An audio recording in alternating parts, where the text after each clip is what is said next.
That's a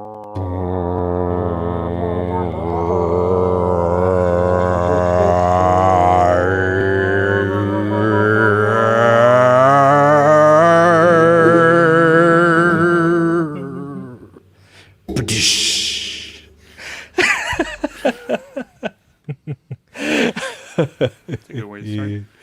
Welcome everybody to another edition of Single Malt Synthesis, where Konstantine, Divkit, aka Ben, aka Divkit, and me, Heinbach, talk about synthesizers while drinking whiskey and music and art and all that stuff.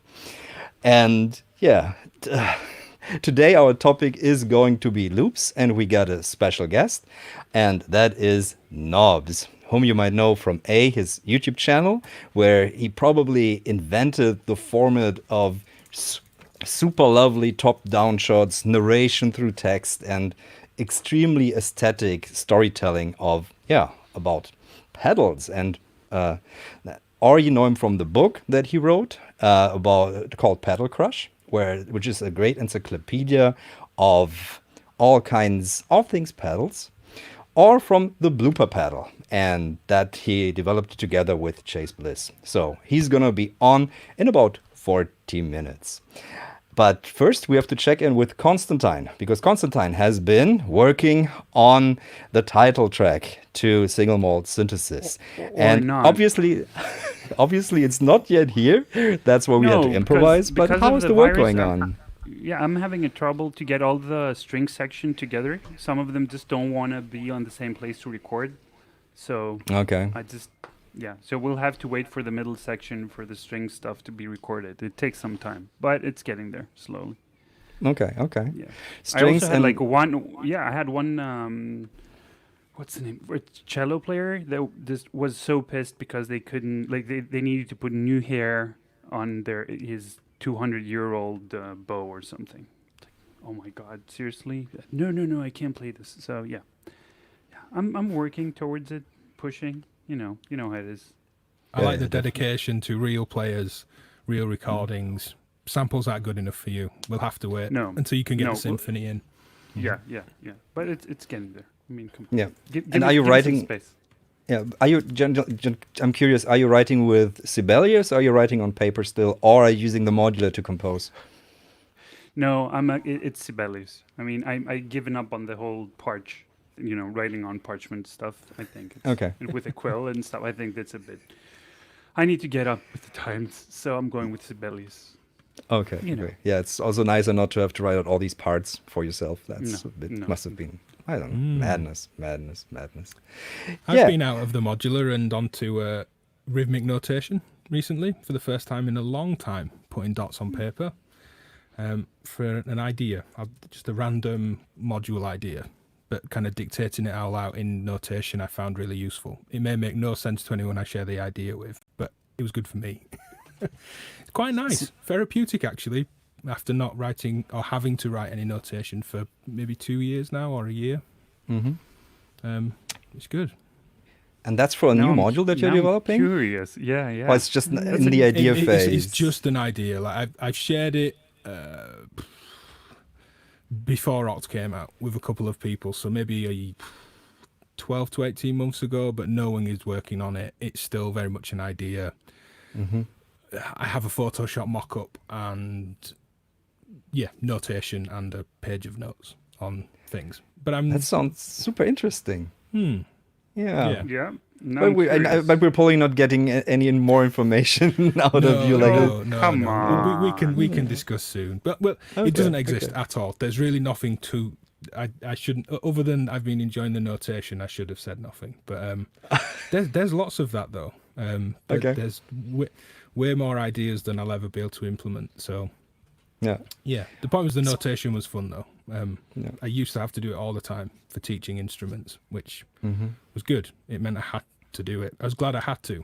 Having left university, I didn't for a long time, and then being forced to. Well, it was sight reading, truth be told. Just a quick side story.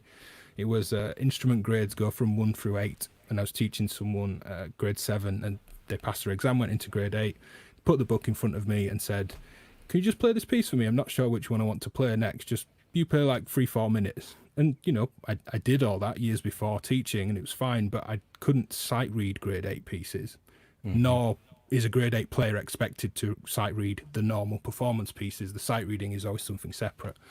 So it's just like, no, I don't think I can sight read exactly 4 pages of technical music. I can try. And it was kind of an interesting process to try. And then immediately, as soon as the song stopped, like, right, I got this wrong, I got this wrong, I got this wrong, I got this wrong. I missed that. The timing into that was wrong. And it was like, I realized how I teach came out in my own criticism of myself. I was like, bar 58 was wrong. The lead into the T section was wrong. I was like, oh, yeah, maybe I'm a bit of a dick. If that's why I speak to people, just like this and this and this and this and this. But no, it's a fun thing. It's a nice thing to do. I used to like doing it with pen and paper, going back like 15 years. Yeah, still fun. I mean, it actually is nice, kind of, you know, because it's just you and your thoughts and the paper. It's no screen, no patch, no knobs, nothing. Well, knobs is coming later, but no knobs when you're doing that.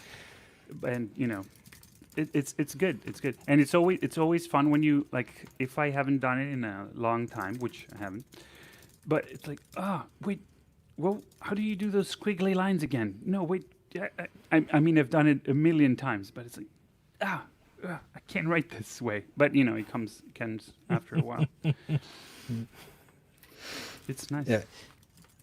Before we go into further news that's been happening, there's one thing that I'm going to einblenden, is the fade in right now. So, and if you're wondering what this is, thanks to everybody who donated during especially the long Superbooth chats, we've been able to buy ourselves a fancy pack of whiskeys. So, in this laboratory kind of glasses it's 12, right? 1, 2, 3, 4... Yeah, it's 12 different whiskeys from all kinds of different countries. And the names of them are down there. And since you are the people who made this possible, we would like to let you choose which one we are going to drink today. So please vote in the chat which one you think we should drink. Ben is going to keep tabs, as he will in general. Ben also has a good eye for the chat, and we'll be doing a big Q&A round later on tonight. So if you got questions, put them in and tag DivKid, so he'll see them, and then we can go through all of them at the end of the show. Yeah. I got one question for you, Ben. You mentioned levels for the teaching and stuff like that. Was it LCM? Was it the London College of Music kind of? Oh, so to me, and this is a very hard issue, Leeds College of Music was also LCM for a long time, until after I'd left, and it was maybe 3 or 4 years ago, people around here in the north of England started saying LCOM, Leeds College of Music. They had to put the O in, and it was the London College of Music. I think had finally taken them to court, or threatened to, over LCM being the London College of Music. So I had students coming in and out and through colleges and schools I was teaching talking about LCOM, and I'm like, what the hell's LCOM? It took, and no one would tell. They're like, oh, you know, LCOM in Leeds. I was like, no. But yeah, Leeds. There's a few music conservatoires around, not that many. But yeah, I loved how, like, coming from a completely different country, I loved the approach that the British system. It was very, very structured, very like a factory. Unlike us. It was like, this is what you have to know. This is what you need to deliver in order to pass the test. And if you do, here's your level. It was very like, come in, welcome, take the degree, go, thank you, next. It was quite interesting. Whereas, like, in the Greek structure is completely different. But the thing that I really, when I was studying music, the thing that I really appreciate with those types of tests was the compositional part was very open. It didn't wait. You didn't have to wait to understand the concept of harmony in different levels in order to go to, I don't know, doing chorales and stuff like that. It already introduced aspects of composition, improvisation, and stuff like that really early on. Like, just more basic stuff, but it had all the themes on different levels at the same time. That was very interesting. through school we composed classical music, and there's quite a nice blend of what would be considered pop, so anything not jazz or classical, anything from the kind of 1950s onwards. People turn their nose up. You say, "Oh, I studied pop music," and like ABBA and pop music. It's like, no, just anything that wasn't a classical or jazz degree. But there's been a good balance, I think. Not so much anymore because it's been pulled out of the education system left, right and centre, but a good balance of classical music being involved right from school through college and from university. Even the non-classical courses do encourage harmony and arranging. For us, even by the time I'd got to not having to do any classical composition, it's just the way my degree took a bit of a technology leaning, we still had to compose for either a string quartet or a brass band. Which was useful. Being told, like, you're going to do that. That's what's happening this term. Super useful. Yep. So, yeah. I can imagine. Colorado Modular Sim Society says they want tasting notes. Do we have tasting notes or something brief we can read? Oh, As well yes, as we the have. banner, Like, maybe? there's stuff in there. So, should... As soon as they decide which one to drink. Maybe Yeah, we should as pick soon from as you this decide. one, and then we'll read the tasting notes for the one. Exactly. That's what we'll do. There's there's little stories. It's not long. It's not Michael Jackson long, which gets very long. And I realized that when I started to read from the Michael Jackson that I need to prepare to read that text, because it's not easy to read that on site. Like it's a difficult text in some regards, and to get the flow right, because it's full of these little stories and tidbits and excursions. So this is more straight stuff. So. Yeah, but Ben, we gotta congratulate you because you just released a module yesterday, and it's called Ocht. So did I get that right? No, that's the LFO one. The best pronunciation of Oct I just saw is... Ocht. Yeah, I mixed it up. I just wanted to say Ocht. It's random you've step. Just got both at the same time. It's random step. Yeah. No. Yep. The best pronunciation of Oct, which is Scottish Gaelic, as are all the intro module names, is Marco at the little shop Elevator Sound in Bristol that do the Machina Bristronica event. Bristol local Ben that works there did a little phone video. Marco, how do you say it? And he gave a great kind of Hocht, this great Scottish kind of... What was that on Instagram? Yeah. Yeah, that's why I mixed these with this in my head together. I felt like I wanted to say that. The story of that name, just very quickly before Random Step, we couldn't fit the little DivKid head logo and the Instruo logo on, as that module was 4 HP. So Jason said, just let me name it, give me free, let me name it in our conventions. So he went, yep, do it, Oct 8, Octuplet, 8 LFOs. There we go. But yeah, Random Step came out yesterday. Very, very happy. It seems to have been really well received. People seem to understand and I can say this with no ego because I didn't do it, the kind of huge improvement of circuitry that Andrew from Steady State Fate has managed to design into the thing. He's really, really tremendous work from Andrew. He's such a good analog engineer. So I'm very, very happy. So it's fully analog. Do you want to briefly talk about, because not everybody might know the module, do you want to briefly give an overview? Could we maybe pull a picture up, or I can grab one maybe? Yeah. If you can, I'll share an image and start talking. I've got one here. So it's 3 channels, although it's 6 analog sample and holds, or high performance analog sample and holds, which I'll justify in a second, in 3 channels. So it is, let me find the promo picture. There we go. I should be seeing it. Screen. You should. There we go. There we go. Add to stream. Perfect. So it's 6 analog sample and holds and 6 pink noise generators in 3 channels. Each channel is a trigger input which activates both sample and holds for the channel. You get a unipolar output 0 to 5 volts and a bipolar output -5 to +5. There's a sample input which will override the bipolar output. The unipolar is always random. It's always sampling its own noise source.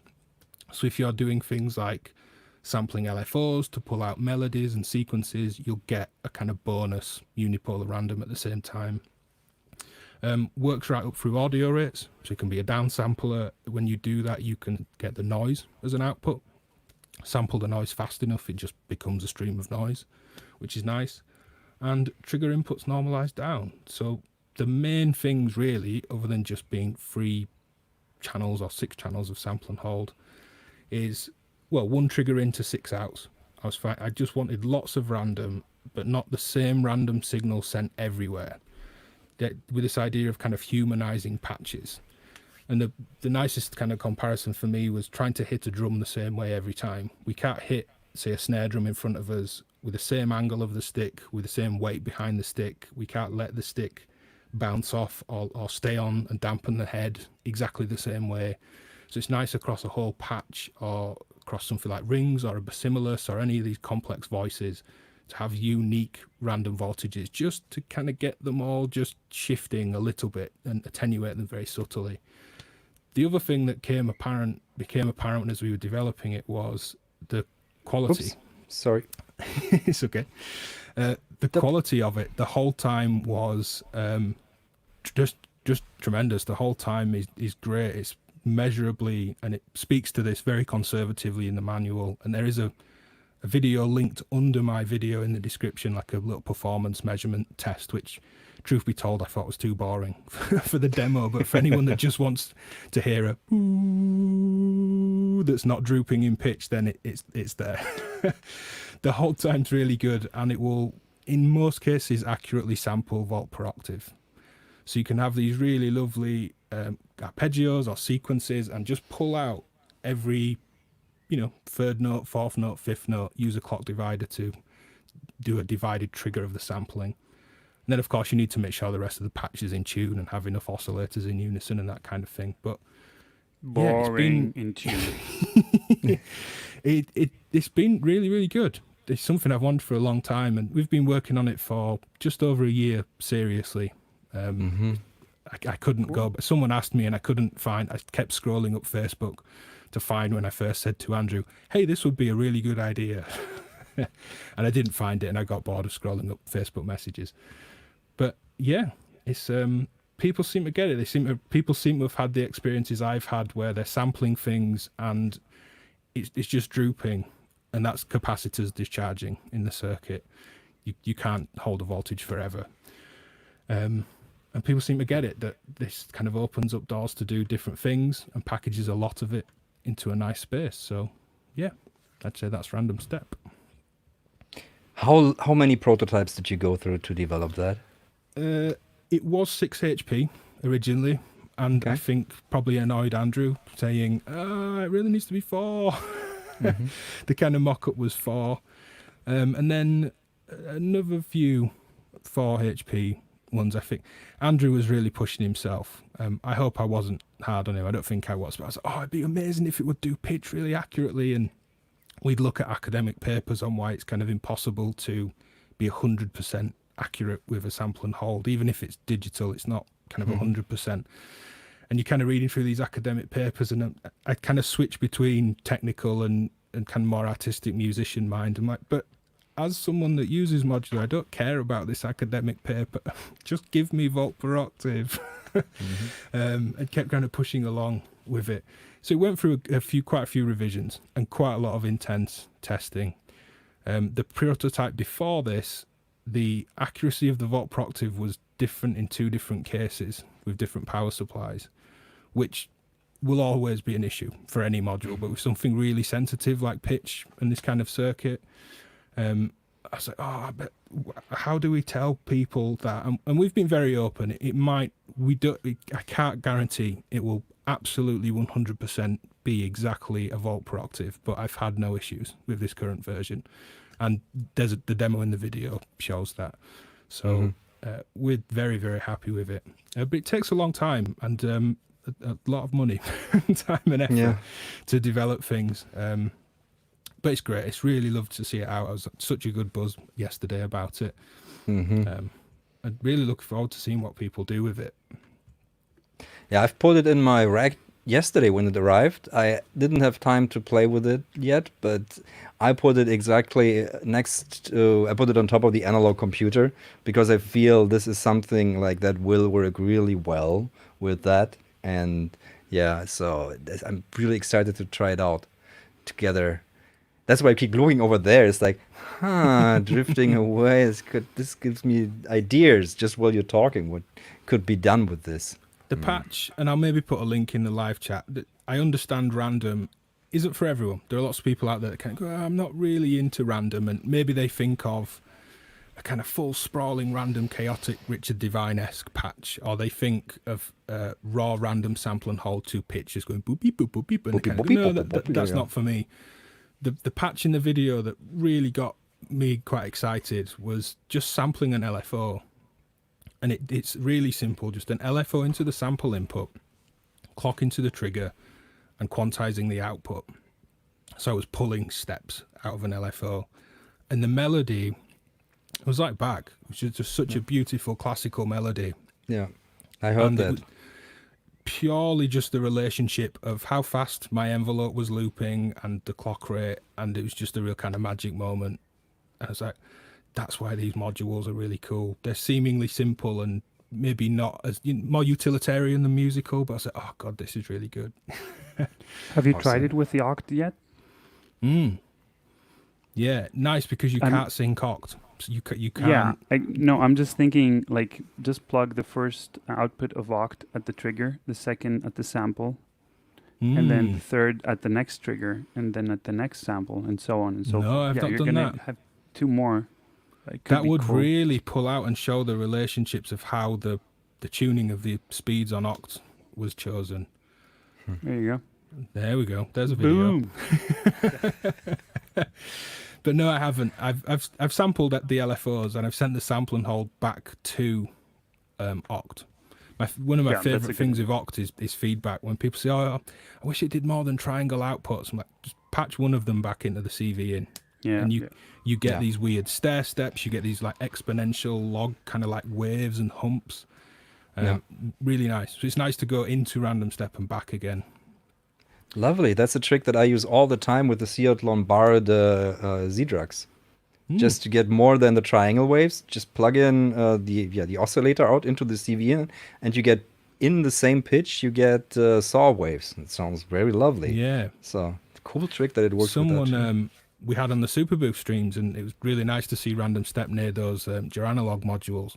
In the Filter 8 module, he talks, in the manual, for the Filter 8, Joran talks about making the filter oscillate and then patching an output back to its own FM input, and it will kind of skew across to the ramp, either falling or rising. Really cool. Yeah, AlphaStair wants to know what inspired the new module, and was it something you felt was missing in utility or something more specific? Bit of both. I was having to use multiple modules. Things that I did like were like the octo controller from Abstract Data, which I could have musical timings and lots of random, but there's no input. They're not sample and holds, or they are, but they're sampling internal noise only, so I can't sample anything. I really like downsamplers as well for audio destruction, but doing it in analogs, it's variable. I don't like the software ones where they step, like a ×1 downsample, ×2.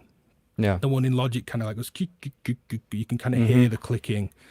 And it's like, if this was analog, it would just be completely variable, and I could throw the clock around. And so same with Oct, really. I was having to use a lot of modules to do it. I wasn't always getting the performance out of the ones I had. There's some very good sample and hold out there, and some way more fully featured, like the ADAC and AGH synth ones are very good. Less channels, but offer more slews and gated functionality and things like that. But yeah, just it felt like it was missing, and it felt like I needed a lot of it.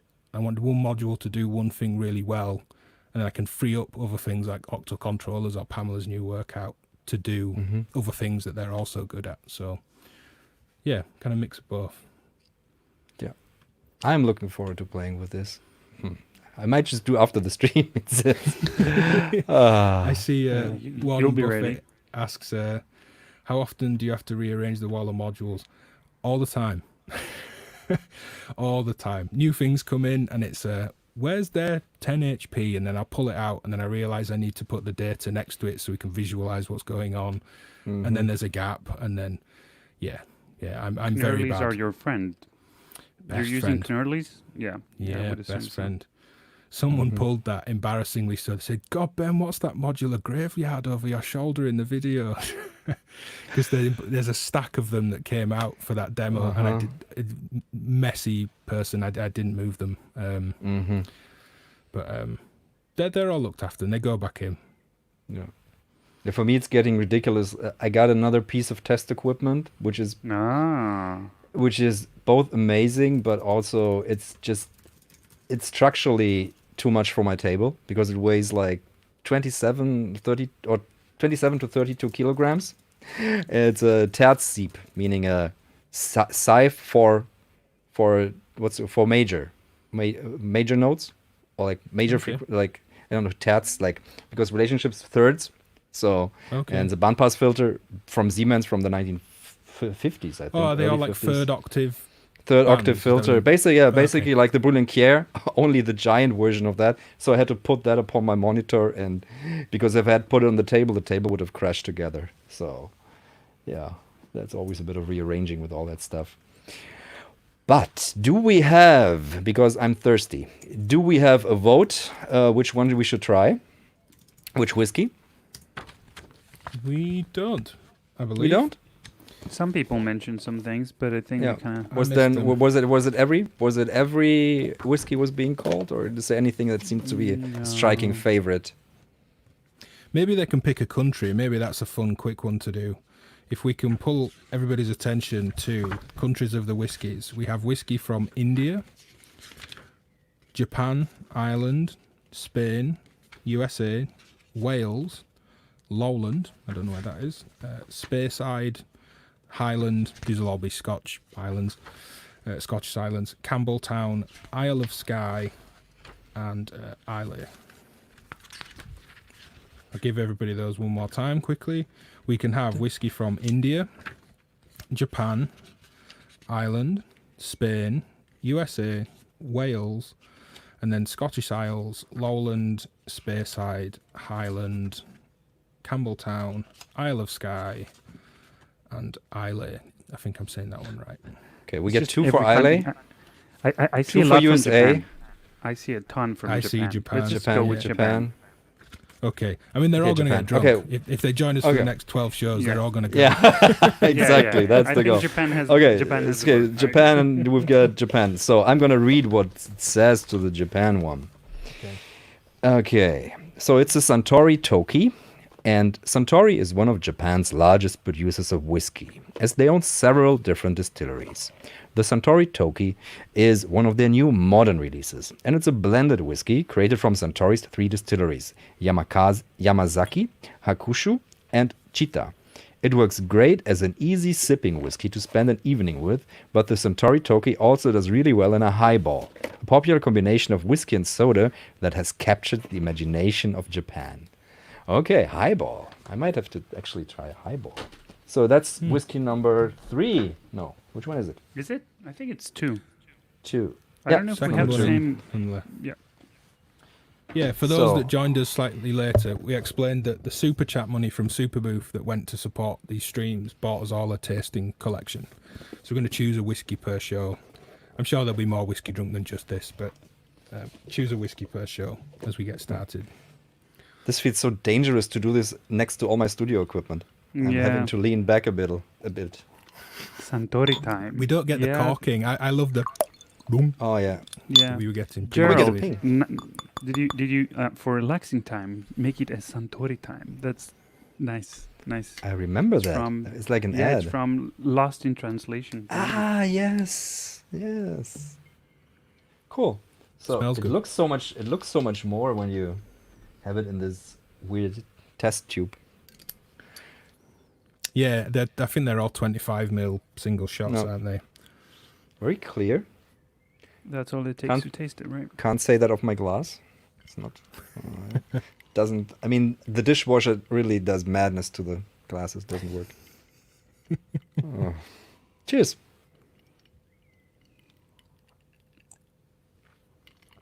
Cheers. A Suntory is a sword from the film Kill Bill. Or question mark, is it? Maybe it is. Gerald had a bottle last month. It's good. It's very like. It's a bit to me. I feel it not to be like it feels a bit nondescript. It feels a bit like there's not much like honey or not many overtones in there, and it has like this really aggressive, like sharp taste in the after. The but after's it's quite sharp, but the front is the front is nondescript. and it's smooth. So I really think the highball idea is good with this. So I wish I had soda actually, but I have to try another one. As long as your glass doesn't taste like dishwater. No. Oh, that it doesn't. Luckily, different one. Really It's interesting. noisy. It's noisy at the beginning. Oh, Quite now sharp. but now it comes on the second sip. It is more honey-ish suddenly, and I'm getting a lot of warmth.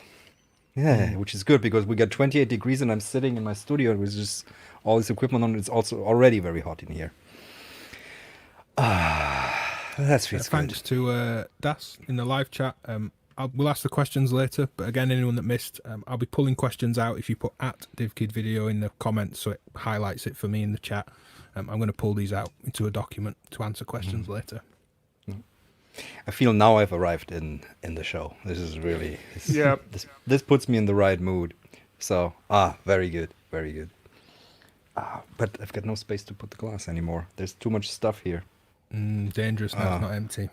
Yeah, no, I've put it on the mixing desk, which is horrible. Don't you have that lovely thing where you can just put a glass? That was one of the fanciest There's the things water. you have in your There's studio. the water. There's the water thing. I put the water on this stool here next and put the whiskey there. Good idea.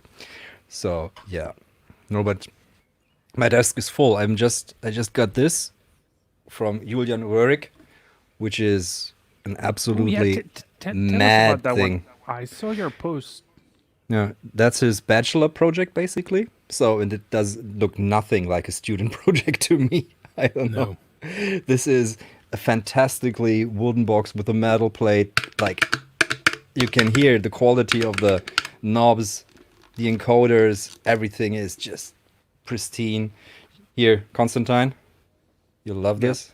Yeah, I'm already in love. As soon as you posted that one, I was like, what? I need this in my life. Yeah, and it's got like a really solid MIDI jack, like a big USB jack, really nice.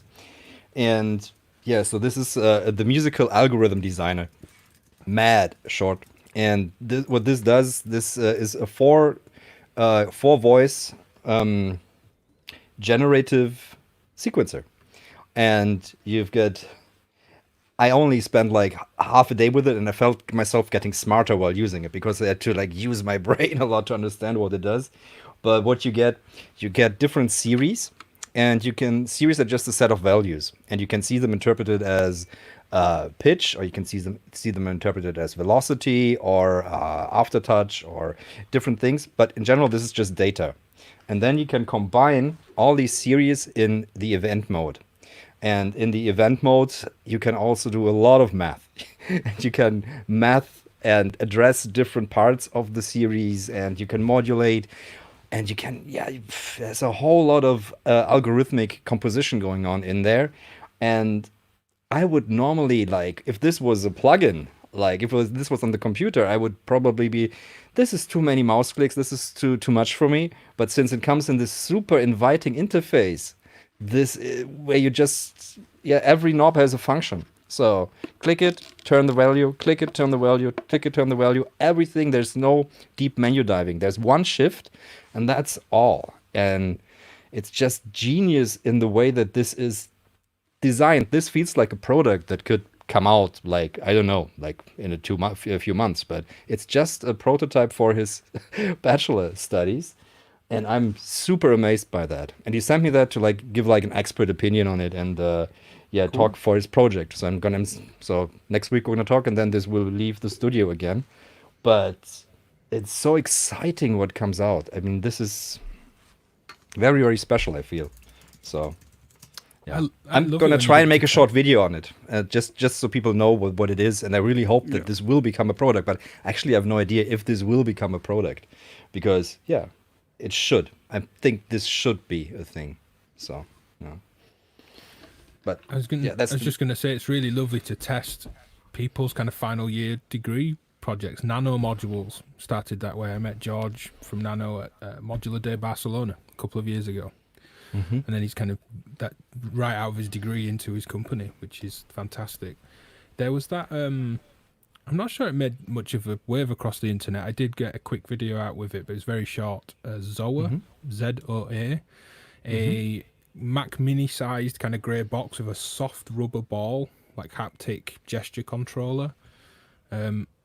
Very strange, very soft, very weird feeling. Way softer Is than it like a synth or just a controller? No, let me I won't play the videos in we can hear it, but there's an image there if you can share that. I'm back. Yep, meet Zoa. Let me skip. Oh yeah, that line. Yeah, I think that line. Ah, yes. You can see it's very kind of spongy. See in the bottom corner there, the whole thing. I have not watched that. That's weird. And it twists, it like spins and then like kind of morphs. You can see how soft it is, hopefully, even though I'm just kind of zoomed in. It's That looks wrong, man. I'm sorry to say. weird. Oh no! Don't do that. No, it's kind of giving me the wrong vibes. I'm sure it's great, but oh no. Whee!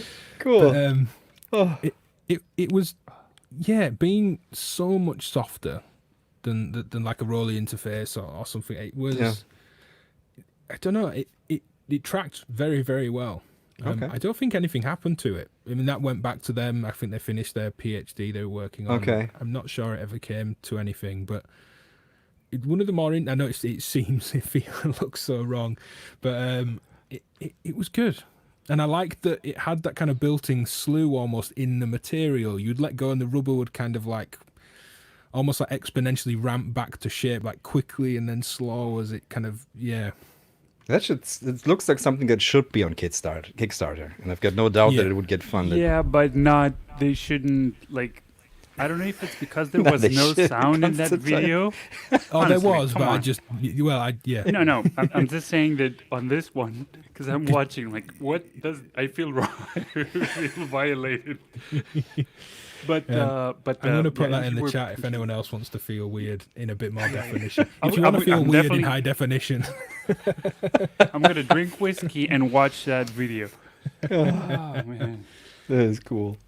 They were cool as well. That the pair of them were great. They were at the last Super Booth, I think, is where it ended. They were trying to team up with someone, and maybe it didn't come to anything. But no. Yeah, this reminds me of the guys that we had on the Super Booth stream who did the lovely drum controller, you know, like it's going too far, like this haptic controller. You know, the guys from Weimar. Chair Audio, yeah. Yeah, Chair Audio. So I remember like playing with that Super Booth like last year also, and then just seeing that project evolve is lovely. What comes to mind when people are just so focused on building something and can invest all their time into this. This is just, and be bold, basically. Be bold. So, yeah. Yeah, speaking of being bold, I've got also another thing. Fundamental finally is coming out on Monday. And that's, for those who don't know, Fundamental is a test equipment-based instrument that takes cues from early electronic music and updates them into a plugin, and it will run VST audio unit, and I can show a picture of it right now. I haven't figured out how to share sound on this, so I just share screen. Don't show me the tips again. So, blub. Good. So here it is, happily morphing away. So, yeah, so this is how it will look finally.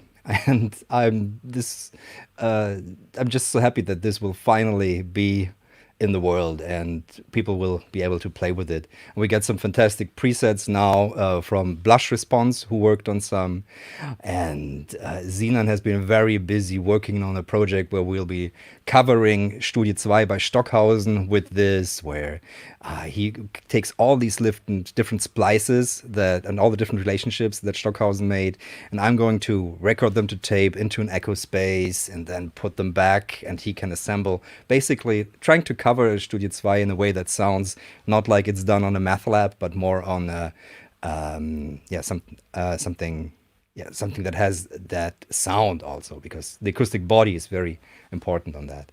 Yeah, and it's still a lot of, it's been a lot of work to get this out, especially for Sinan. I've basically been the idea person here, but so this will be out next Monday, and introductory price will be 49 euros and 69 after, and always for students 39 euros. So will this be plugin and iOS at the same time?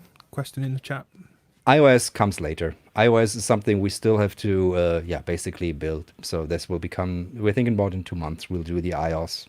And that's really, because that basically was for me the main reason to suggest this to Sinan, because I want to carry this on my live shows. And I've been taking lots of Seat Lombard instruments, and I want to cut down on them because they're getting crushed, because I take them all and carry on. And so they're sitting on top of each other. And if I just had an iPad with that, and then I can use the iPad also for all the things that you need on travel. And this is basically my reason for this definitely coming to iOS. But I wish you could hear it now, but I'm working on videos. I'm trying it out in all different contexts now. I made a soundtrack with just this, like a recording, paired it with piano, and today I paired it with the test equipment just to get a feel for it with all the other instruments. And so this is gonna be coming out Monday. You've had requests to compile it on an ARM chip and put it in hardware, but a couple of people have said it's the first time they've seen this. They've maybe not seen Fundamental being announced around Superbooth before. Can you give a quick rundown of what this is? Okay. So what we have here is basically, this is a deep modeled bank of sine waves. So we took one of my test equipment units, which is one of my most favorite sine generators because it sounds more than a sine. It's the one that when Lukman No Computer and I were at Thomann Synth Reactor, and we had Julian from Native Instruments trying to rebuild that also together with the Fartbox in Contact. It's just such a lovely unit, and it does one thing, that it changes tone when you raise the gain, so it becomes more, and we implemented all that. I sampled it deeply as good as I could, and Sinan programmed wavetable oscillator engine with 4 interpolating wavetables per voice. So it's basically, what's 8 times 4? 32 wavetable oscillators working in tandem, and you play it via a mixer, which is basically how these things were played in the electronic workshop, and also at Willem II, how Hans has set up his bank of oscillators. And that was one thing that was really important for me, to have it not be played like a standard instrument with a keyboard, because then it would just probably be just a boring Hammond organ kind of thing. But when you play it with the mixer, and then you start adjusting all these tunings, and you have frequencies beating against each other, you can create mad clusters of sound, and then also turn them into something lush and pastoral, because we've got Scala import, so you can import a minor scale or pentatonic scale, and then all these will be put through pentatonic scale, and it sounds like wind in the Japanese trees or something like that. Must be the whiskey talking about the Japanese trees. And one big feature that was also important for me was that this had MPE, MIDI polyphonic expression, so you can really play it. So you can pitch bend, and I've used the Sensel controller, and Sensel have been great in helping us figure it out how to work with that. And it's you can feel it under your fingers, and you can move the sound around. So this gives you a level of playability that never was there with test equipment. And when I close my eyes and play this just sounds like the real thing, which is such a cool thing. How many voices? It's 8. 8. So 8 voices per, like each voice is like here on this mixer, and then you pull it up. And one thing that's super fun to see, which you're just going to be seeing, you're going to be hearing it on Monday, but what you can do, you can set like the different frequency levels, and then you can set here a looping envelope over all of them. So now, you probably can't hear that, right? No. Well, we can see it. But it Exactly. scales up and down like if you scaled that looping envelope in like the Exactly. ADAC VC transitions where one voltage kind of like fans back and forth depending on fader level. Really cool. Exactly. And what happens then is, because one thing that Xenon is really, like that's his topic of heart is like stochastic music. So we've got a fantastic modulation section down here with all kinds of mathematical ways to modulate the gain, the frequency, the harmonic ratio, because we got a harmonic mode where you're just playing the overtones and have I can't show it to you now, but it's great. So it sounds great. You And seem one excited. and one thing that it also has is when you can see that now. So when I get the random up here, all these envelopes will start to drift out of phase. Oh, that's nice. Just a So small delay. Becomes between them, or- super, yeah. So now they're modulated randomly, and also their shape changes a bit. So this is basically it's not jumping. Yeah. it's not delay, it's shaping. It's the waveform is shaped a bit differently. So this creates these ever-changing, lovely scapes that are just droning in my headphones, super loud now. But yeah, so fundamental. This is the thing. Tubemola asks, where can we buy on Monday?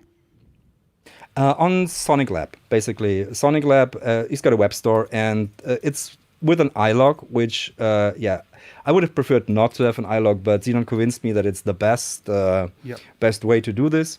And so far, didn't have any problems with the iLog. I was really wary about that platform for a long time. I but just made an since they iLog do- account today. It's super easy to do. Very easy. I just made one today. Super. Like, it doesn't No. take more than 5 minutes to pull it off. It's just super No. easy to do. Yeah, I was And it's really... free. Yeah, it's free. So now you don't need a dongle. You can just activate it per your computer, and then it works. So it's not as problematic as I had remembered.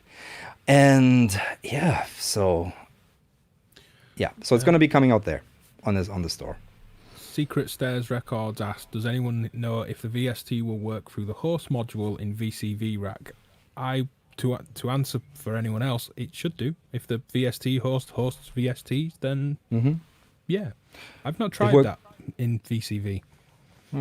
It works it works really well. We tried it in Ableton, we tried it in Logic, we tried it in Cubase, so that all works really well. And the one thing that's a bit problematic is Ableton Live, because that doesn't have MIDI polyphonic expression support. So you need to hack it a bit, but you can get it to we got it to work. So, but it's not true MIDI polyphonic expression, MIDI MPE on Ableton, as far as I understand it. But it's good enough to play it there. So yeah. Will in the chat, no, you definitely don't need a dongle. I, as Konstantine did, also set up an iLock account for testing this as well, and it's been totally fine. Omri Cohen says if it's VST2 64-bit, it will just work in the host within VCV rack. Cool. Yeah. So Can't it's wait to exciting. try it out. Ben, you know that when you're like moving from like talking about instruments to like building these things, it's such a different world I feel that opens up, right? It's strange. I mean, you release a lot more music publicly than I do, and you must get a similar feeling releasing an album, a body of, I don't know, maybe more or less time, I'm not sure, probably different for different projects, but a body of work and time and kind of emotion is in one given thing, and then you throw it out to the world, and then it's not in your hands anymore. It's for people to kind of decide and use and shape and let it take off as it does. Yeah, and especially with something like this, like with yours, with all these things that are so open, they're just like they can be anything that everybody wants them to be. This fundamental can just do drones, it can do ambient, it can do rhythmic stuff, it can do techno, it can do recreations of early electronic music, and there's just so much openness. It feels like giving people like a canvas. I feel. I've really enjoyed the open tuning, kind of raw test equipment vibe with droning clusters that are really beating and getting quite dissonant. But then 2 clicks and I'm in a pentatonic scale or a minor scale, and it's just dancing around scales. Well, maybe another couple of them drawn, and it's, it so easily moves between the two, which you of course couldn't do with test equipment. You can't just go play me a minor scale.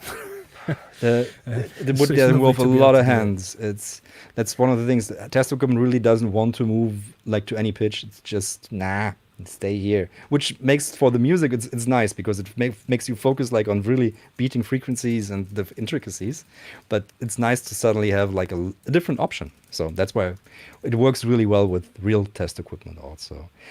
But talking about the transition between talking about instruments and then creating your own, today's guest told me that designing instruments and working on them is one of his favorite things. So let me welcome Knobs. Ta-dam. Hi. Hi, how you doing? I'm good. Welcome. Good. Thanks for having me, guys. You are very welcome. Coming.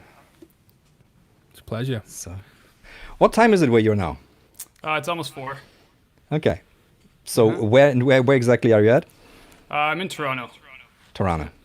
Perfect. Right So downtown. is it too early to drink a whiskey for you? No. No? Oh, okay. That's a quick answer. Yeah. I'm He here was for ready. it. Yeah. Yeah, then cheers. Cheers. Cheers, guys. Cheers. Mine is kind of a cheat because it doesn't taste like whiskey. It tastes like whiskey. It doesn't taste like Scotch. It tastes like bourbon. Okay. Ah, What is it? Which isn't what I wanted. It's called Glenrothes, and it's from the Roths area of Scotland. It's fine. Bourbon tastes nice, but it tastes like wood. Okay. Yeah. what With is bur- it? Yeah, with bourbon, it's all about the different casks, right? That makes Yeah. it taste like that. Or that's Okay. what I taste. I wouldn't claim to really know, but yeah, it's about Yeah. the shades of wood that you pick up. Yeah, I'll probably have to because we agreed that we're gonna be like drinking one of these at the beginning of each stream, right? So I'm gonna switch to another bottle now, and so this stays intact. Yeah, we're doing this. Yeah, We I'm have switching 24 weeks of whiskey tasting, to 24 weeks. as this is a bi-weekly show. Exactly. That's actually a future I look forward to. Perfect. And then It's been a- before it's the been a last good one, we'll episode, have to get a new. We'll have to get. Sorry, Thank you. what? No, it's just that it's been a good episode so far. Yeah, I've been enjoying Yeah, it. sure. Yeah. That's good to Mm-hmm. Glad to hear. have you on. hmm Haven't seen each other in. What was the last? I think we met during. Was it Super Booth 18? Yeah, I think it was the last one 19 last that year. happened. Was it 9? I'm losing track of time here. Yeah, Yeah. yeah, I think so. It was a weird visit. I feel like I spent all of 15 minutes in the Super Booth itself. So Yeah. Yeah, I missed. I can't remember who it was, but we, maybe Twitter back and forth a little bit. Hey, yeah, we'll see you in Berlin. Both be there, and we unfortunately didn't. But I know how that goes. Everyone's all over the place. it always seems so. Like to me, it's like, oh, it'll be more fun to just bump into Ben. Like I knew what you look like at least. And Yeah, that's I didn't know you more looked fun like. than- yeah. And then you get there, and then all hope is lost immediately. Like, all right, this isn't happening. Yeah. Yeah. And we also damaged all the chance of going back to Super Booth on the next day because we we went to my place and went to a sports bar, and it was fun. It was absolutely great. But, Sports bar was crazy. Yeah, Yeah. it was a fun night. Yeah, it was And also really hard. smoky. Yeah, for the next day to just go back to Super Booth was for me also really okay. Oh wow, this Yeah, is- because you really did that. We went for 5 minutes and we didn't have it in us, so we left. But you had responsibilities. I had responsibilities, people to meet, people to talk, beer to drink. It's really nice. I mean, I haven't been to a show since I started doing things with my face in them, and I always really liked that I could just be anonymous and Yeah, I remember you said like I took a picture and there's no face. I Yeah. remember that. Yeah. yeah. For years, I kept a lid on that, and then it just felt like more work. Like I didn't really know why I was doing it anymore. But still, like yeah, some days like trade shows are just mental enough when nobody knows who you are, right? So it's Yeah. And do you feel like how has that changed now? Now that you put your face out into in the videos, has anything changed for you? No, not yet. I mean, especially because I started right before started I had to like go into my home for locked months on in. end. Yeah. But I mean, you know, I don't expect to like get stopped in the street. It is things like, you know, like a super booth or like a Yeah, of course. NAM or something where I think it would make a difference where people would care. No, but just in the about what I do. Yeah, I Random mean more in the hugs. process of how you do it. Like that's, I mean, like this is Oh, I like see. it's a different thing, right? To talk like this while whereas disembodied hands. You know, I still don't know if I like doing it.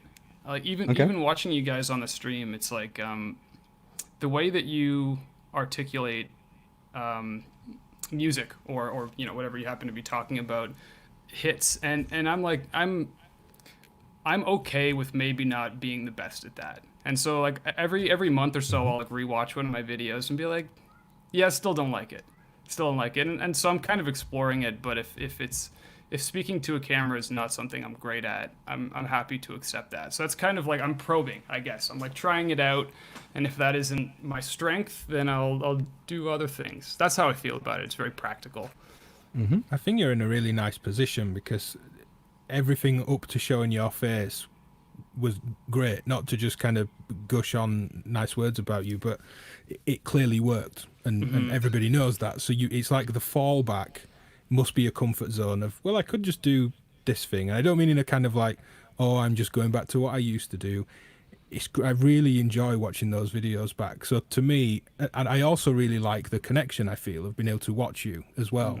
But if you fall back to that as someone that watches the channel, I would be no way upset if it was just, oh, Nob's doing demos like he used to do. I'd love it, truth be told. Yeah. Not to fanboy, but it's nice to know that the fallback is still a very good option to have. It's not like you're trying to find your feet in how do I make this work. Hopefully that provides some comfort. It's like you can probe and try above a comfort blanket, maybe. You know, the whole thing is comfortable. I think that's why it's even nice to talk about. Is like, it's so nice to just fail at something. Like not throwing in the towel so early. Like I'm gonna keep doing it a little bit, but the moment you become okay with that, it doesn't matter anymore, and it just kind of feels good to, you know, because I do expect a lot for myself. Like I have high standards, but that doesn't mean you can like perfect things. And being objective about yourself is like the hardest thing to do. So when you're there talking to the camera, you might think you're doing your best take, and then you sound like a piece of wood. So it's forgivable, you know. And if at the end of the day I like look at these videos and I hate them, I won't care. It'll be like a worthwhile experience. I feel it's good to have done it. I mean, like I look at all the early videos where I'm trying to, because it's second language, and then I've got no experience with the camera, so I'm still looking at the little screen right next to that. So I'm always like, am I in there? Am I in? Yes. And then I don't blink because I'm so concentrated, and I'm like open eyes and like blah, blah, blah. And then it's hard for me to watch these because I see someone really trying, but it's also good to see yourself trying to do it. And it's always better to have done things and just doing them and learning out loud is just a very satisfying experience in the end, and allowing yourself also to suck and to fail basically, and just give it your best. And I've really loved that when the modular world has offered that in a performance sense, and I haven't performed since, but when I was over in America for the event Velocity, I was performing a kind of fundraiser for the event a few days prior, and he was like, well, if this fails, I'm giving a talk on the weekend, so let's talk about why it failed. So I was like, this is either a performance I'm happy with or a damn good talk in 2 days.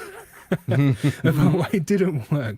So that it felt so lovely to be just like, well, and I'm also on a system that's not mine, and half of the audience had rallied round to let me borrow modules, and we spent an afternoon putting them in a case together. So it's like, nothing bad can come of this, even if I really don't like the performance. And it's a really liberating thing to be willing to fail, as you say. Yeah. I remember this at the same. No, I just wanted to say that when it comes to performances, one trick that I always have in mind, after having a bunch of them, when they're done, I'm always thinking, oh, why were you anxious about this? It was super easy. So I try to remember that. Like when you're done with the performance, you're always, I wish I had a second one right now. It would have been so cool. I wouldn't be overthinking anything at all. So I try to think of it before I go on the first one. Like just imagine it's the second one right now, and you go into this cool mood of like whatever happens, and you can work around it at any point. So that's a nice thing. It Just only bottle gets that worse feeling. if you got a horrible show and then you've got no show after. That's really depressing. Yeah. I feel like that's one, like, we have bands and stuff like that, like having like a horrible show that failed miserably in front of thousands of people, and you're like, oh, this was really bad, and it was bad. It was just bad, and then you don't play like another gig after, and you're left with that feeling. So that's why it's like, for me, it's easier to fail like on something where I can put up my own schedule. Just say, okay, let's do this again, and do this again, do a different thing, and take what I've learned. But the emptiness of a sucked show, and then next show is in 2 months or something, or not scheduled at all. Oy. Ugh. Yeah, it's not easy, and sometimes it's a bit also the balance between over preparing and not preparing enough. Like you need to practice some stuff, but it needs to be improvisational. You can't overthink it too much. You can't have everything pre-prepared. It's kind of it's a balance. Like it needs to keep you on your toes, right? So you need to have stuff being unexpected, but you also need to practice so you know exactly what you're supposed to be doing. I just realized something, Konstantine. That has been missing for a long time, because I only, like, at university, I basically took my father's lead. He always said, write something on these yellow, they're called Karteikarten in Germany. There's like these yellow little harder paper thingies with lines where you write stuff in, like for study stuff and stuff like that. Just this, and you put it like in these boxes, and then you can see like names and topics and stuff like that. Karteikarten. Please, someone in the chat can translate that, what a Karteikarte is. But just like write 5 points on there, and that's all you take with you. And I used to do that like for also for my channel, when I had to like explain something. Just wrote out 5 things that I really want to have, and I put them there, and then it gave me more structure. And I realized I went out of these, and I need to buy them again, because it's almost like a fetish that it makes me flow easier. And it's also nice to connect that way again, to think of my father again. But that's preparation that I think is really helpful. Like 5 little notes on a thing, also for a performance. Yeah. Yep. Been missing that. Yeah, I you started don't like need too much. Go ahead. I started a note collection service like Evernote, and I have one document that's just nice reminders for myself when I hit a rut with music. And it's basically like that kind of thing, like one kind of sentence that gets the point across, and then a little description. And I mean, I can, you know what? I'm going to pull it up. You can chat. Yeah, because it's You been can share Show us- screen show here us if you your want trick. Yes. Yeah, let's see. It's probably embarrassing, so all the more reason to show it to you. Is it handwritten? like the teenage lyric book. Yeah, Yeah. I definitely didn't Yeah. design this to share, but Yeah. Index cards is the translation in the chat. Index It tells us. cards. Thank you. Yeah, Thank you. AlphaStair, Why- until Nobs finds the thing, AlphaStair shared like oblique strategies. That's also a cool Yeah. pack of cards from Brian Eno. Super good to get you. Although I think we've discussed this before, I think with DivKid. I never seem to fall out of like having new ideas and new stuff. I have a notebook right there in which I write stuff whenever it comes to mind, but I always have new ideas I want to try out. So it's not as if I need strategies to come up with things, but it's good because you never know. It's good to write stuff down. I found a little something here. Yes. Let's see how we're doing. It should pop up. I can edit. My computer is not into this idea. Oh, can you? Ah! Oh no! You killed We Nob. lost him. He killed. He'll be back. He'll just log on in. He probably. I mean, I did that. I did that today for the first time to sharing the screen. I did it for the first time, and yeah, I jumped into Ben's screen, which was because it's not easy. Okay, here you go. Here he is. That went You're poorly. back. That went poorly. It doesn't work. I don't think so. Doesn't work. It Brought says the you whole need a list down. strong computer for this. Strong. It needs to be able to lift weights. It was needs to be- embarrassing, so that's a shame. That would have been. Okay, but can you read what's on there? Yeah, the one I found is it's even better. Is I wrote down a bunch of songs that do things that I think are really special. Like there's this Jeffrey Cantu Ledesma song, "Door with No Sign," and like it gives me a lot of confidence. And it's just actually one of your songs is in here, Heinbach. Or your whole record, Assertion. I thought that it was a very good example of building from loops in a way that has a lot of movement and change, which isn't always easy for me. So, yeah, those are some things. Let's see what the more embarrassing ones are like. Where are you? I just received the vinyl pre-masters or the vinyl tests today. Where How is can it? we So for where can we Assertion. buy the where can we Ba- buy the vinyl from? It's on my Bandcamp, and if you are heinbach.bandcamp.com, and if you are in Europe, it's probably cheaper to buy it from Patchpoint. So, Okay. but lots of cheap shipping has been killed by the virus, and it's still like a thing that you can't ship from the States to here is expensive, and from here to the States is expensive. So, I need to show you something real quick because I'm sorry, but I have to do this. What do we have here? oh, Oh, come on. okay, I need Too full screen, much. full screen. Oh, Who's Okay. this little friend? I stole Erica Synth's cat. Tuna the cat. Yeah, they're I just stole their cat. yeah. That's They're unethical, raving melody. Konstantine. He's cool. Okay, we got a cat on stream. I think this will. I mean, I mean, you're supposed to own a cat if you have a modular system, right? I think it goes with the territory. I've been failing at no cat, and I didn't have maths for at least the first 5 years of my modular use. So I failed Never owned the a modular maths, world. So. No cat, no maths. Yeah. Oh, T-shirt, no cat, no maths. in a sad face. Oh. Yep. Nobs, what did you want you to waiting share? on me? I thought I was Yeah. just kind of slowing things down, so I quit. Okay. I still have some open. Like one is to keep movement to a minimum. Like I realize, some people can build these really nice transitions from like point to point. I suck at that. I immediately sound like an amateur. So I just don't try. It's always something I felt like, good music should have is these, complex transitions, and I just bailed on them. Yeah. Cozy and confusing is something I wrote down as like a vibe that seems to be like what always makes me happiest. Yeah, but one thing about these transitions, I mean, like with loops, I mean, it's super difficult. Like when we're talking about the general topic of this chat today is loops, and going from loops to something else, like having transitions and thinking more, okay, so now I go harmony-wise, now I go somewhere else, now I go somewhere else.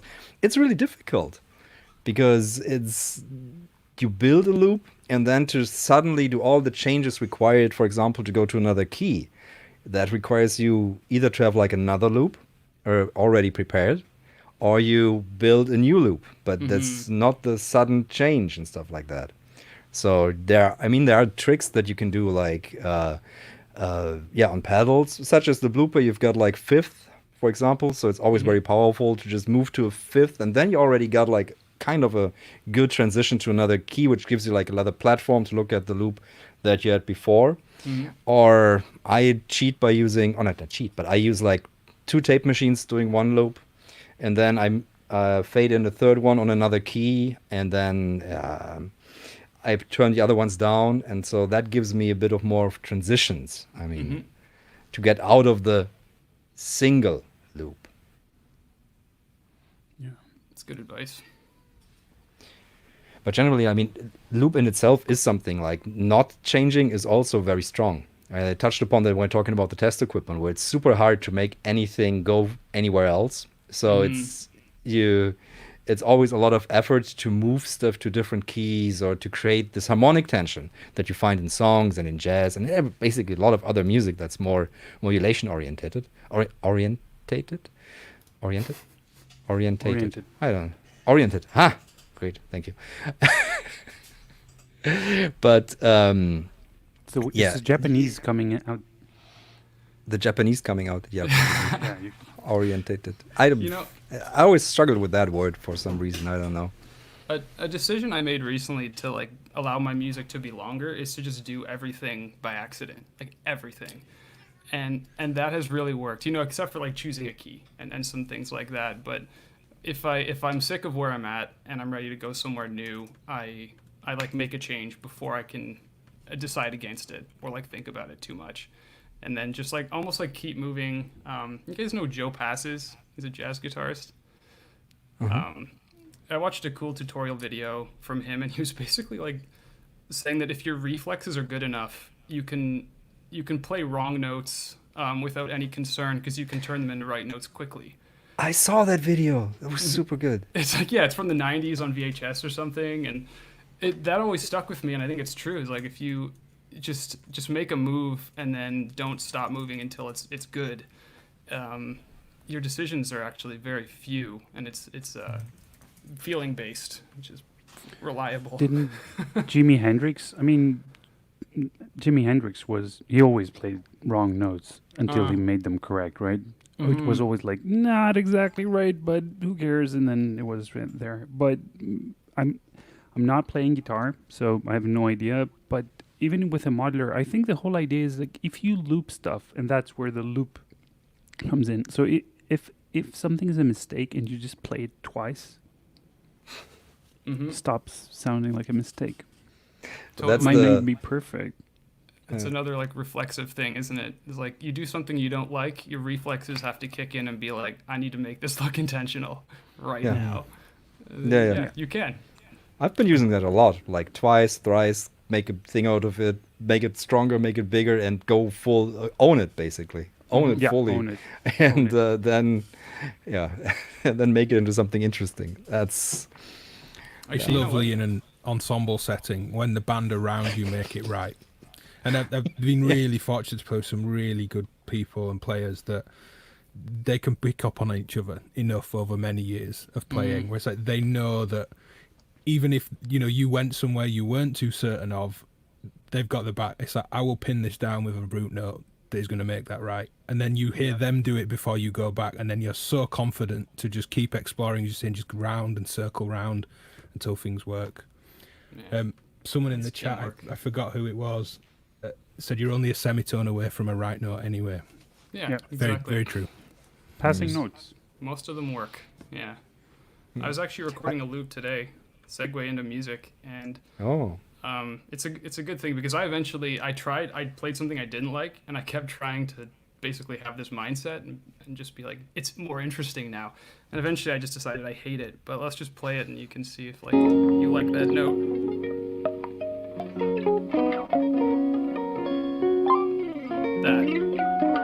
That chirp.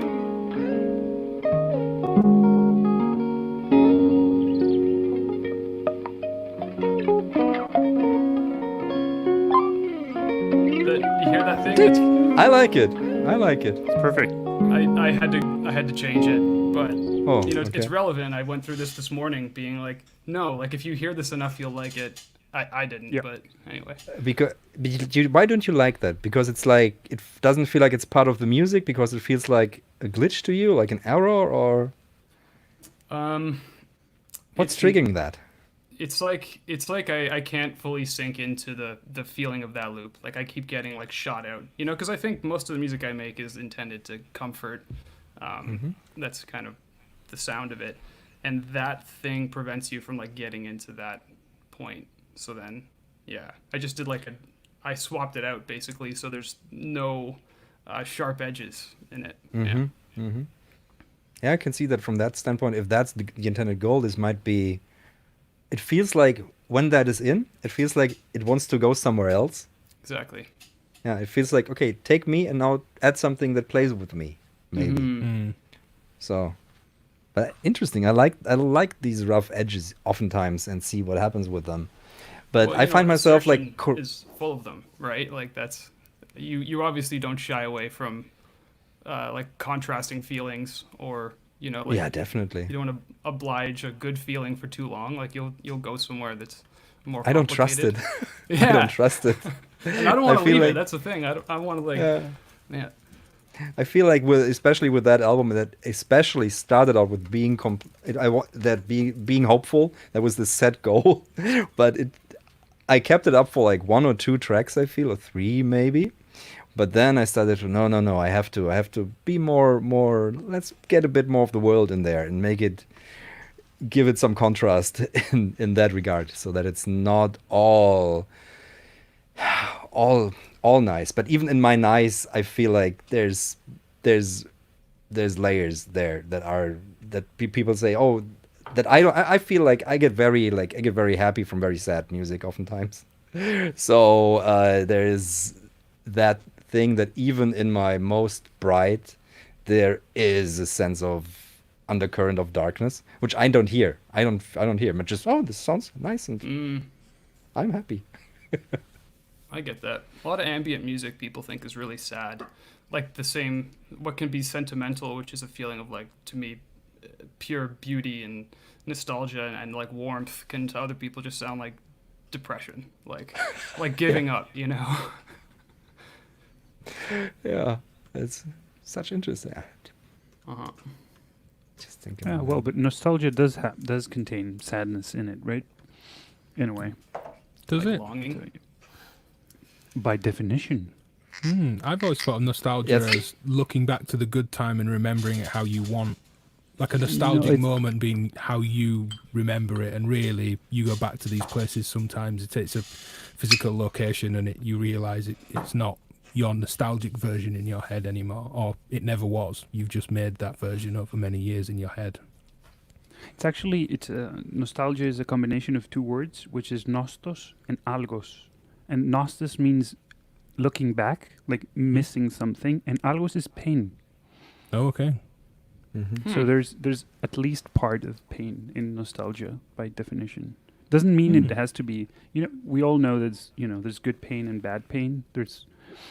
And sometimes you're inclined to miss something. You kind of get into that loop where you want to see what I did there, and your brain just goes into this loop and just thinks about the past and stuff like that, and it's what it wants to do. So it's not bad doing it, but yeah, there you go. I think like that's really important to go back to the original meaning of nostalgia, because I feel like nostalgia in itself, like I feel like in music can be a very hindering thing, because if it's just feel like looking back on if it would be, that's just my opinion, if it would be just looking like some happy things in the past, on looking like at He-Man action figures and stuff like that, and games you played like on a C64 or something, what nostalgia like colloquially means now, it kind of becomes like this indulgence in a very indulgent, self-indulgent feeling. But if there is a connection to like the pain, like a pain from something that hurt you, I feel then it's a revisiting of something that has been dulled by time, and just peeling on the layers and seeing what's there.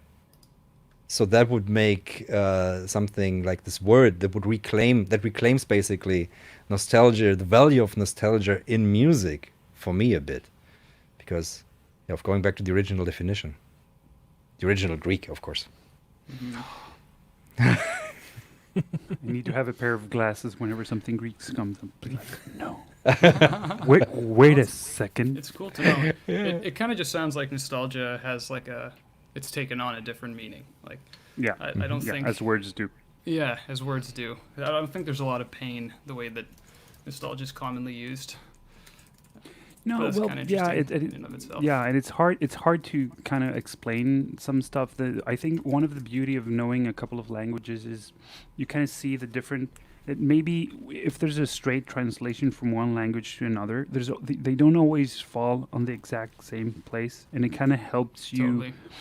Yeah, it kind of expands your mind that, oh, yeah, if this means this here, but the other one is like like that, but not exactly that. It means there's more, you now have a bigger length of understanding in some way. Mhm. And yeah, nostalgia, it's kind of hard to explain what it exactly means in Greek. But yeah, the English translation has taken on its own, like the English word has taken on its own meaning. And I'm like, you gotta also think about the fact that when the word was made, there was no way to like interact with memory. You know, like surely it was made in a time like before newspapers even, and now we can like take in nostalgia and almost like, I feel like nostalgia is often used in connection to like media and specific eras that we can continue to like relive. So it almost becomes like a product of a time instead of a personal experience, like a remembrance. You know what I mean? Yeah. Like we don't often use the word just for a memory that exists in your mind anymore. It has a longing. It has the sense. Even the I think like nostalgia now is a sense of longing, right? Mm. Yeah. The word has a sense of longing for something in the past, or yeah. And I don't even know. Like my 4-year-old, she just loves to look at baby pictures of herself. It's just something she loves. She just says, Papa, darf ich gucken Fotos, wo ich klein bin? And then, of course, you've got the Google Photos thingy, and you got all those. Everything is saved, all those moments. And she just loves scrolling through them. Then she look here, guck mal da. And then she tells me what she did there, what it's there, and then she sees her sister, and then she goes swipe. Back to herself. I think Back to herself. One thing we're going to do on that a similar kind of note to that is because YouTube upload is unlimited and you can just unlist everything, so it can ultimately be a free video storage place as well as a place to share video, is to put every video we have on an unlisted private YouTube page for Lorna, and then as soon as she's kind of old enough to access it, goes, there's username and password, that is you from birth, and everything we've had on our phones, and I imagine she will in later life probably do the same thing. She likes it now. She's not quite free yet, but she does like looking back. Amuses herself. Or you can just show her and say, like, we have all these videos, so now you have to do what we tell you to do. Otherwise, we're going to put them online. Hovering over the unlisted public button. Now, don't tempt me. Yeah. I'll send all the baby, showing baby pictures. Oh, that thread has gotten so much more potent now. Yeah, just wait until they become a teen. When it's the time to like, no, don't show them. I'm going to show them to your friends. Just gonna beam them on the wall. I'm going to be a really bad parent when the time comes. It's going to fool, Nah, gonna be fun. So, do you guys have a little looping setup that you want to talk about or want to share? By the way, for today? Yeah, I heard Knobs has one. I do. He did. Yeah, let me He get did on my play mirror. something. Oh yes. Mirror. Uh-huh. Da-da-da-da-da. There's one Solo side layer. that's helpful, and there's one side that isn't. All right, so that's over on my right-hand side. So this is the start of the pedal chain. I have a ditto, which is I just use as like a basic looper. It's usually for my synth actually. And then I have a blooper. It's hard to do. Blooper, and then a mood, and then a tensor over there. And that's all for now. And I like to use setups with multiple loopers, and I'm actually like going through some transition, but this is kind of what I've been doing right now. Maybe I'll just record something live instead of talking more. Okay, cool. Let's do that.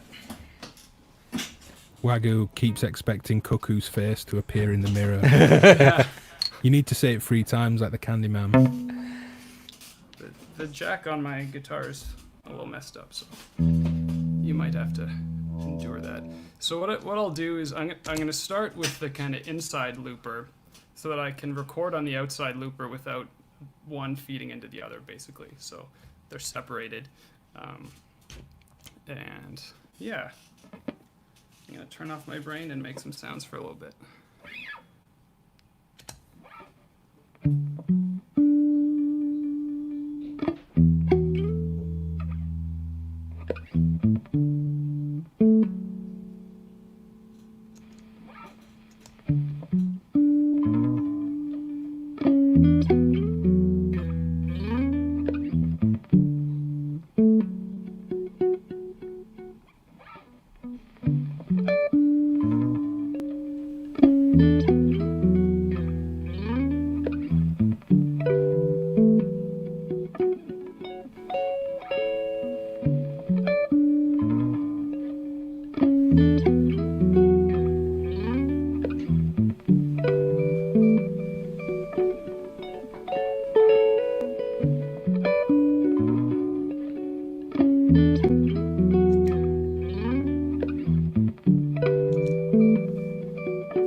So that's a loop, and that was just an example of trying to think as little as possible and create like a foundation.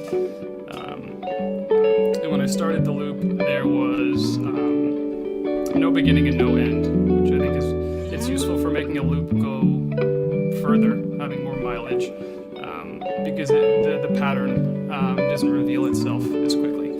And so now from this point, yeah, I want to show you stuff as I go. Can you up your microphone just a touch? Yeah, for my speaking or for the music? For the speaking. Yeah. How's that? Clipping. It's good. Okay, then good. This is hard. This is a terrible idea. It's so hard to do. All right. Oh boy. Never mind. Okay, what I'm gonna do is this. So I'm using Blooper, which is I have another one here. Actually, yeah, look at that. I have another one here that is not plugged Wow, in. you have two. Yes. And the one I'm using for the recording is like constantly being updated and running some weird firmware because we're still developing it. Whereas this one stays stable. But anyway, I find that as soon as I'm done recording, it already sounds like too busy a lot of the time. So I'll slow it down. Best speed. And I like using the smooth one. So this pedal has two channels of like loop effects that you can record, and there's a stepped one between fifths and octaves and a smooth one. And I find the smooth one's nice because it's so silly, but like the difference between a few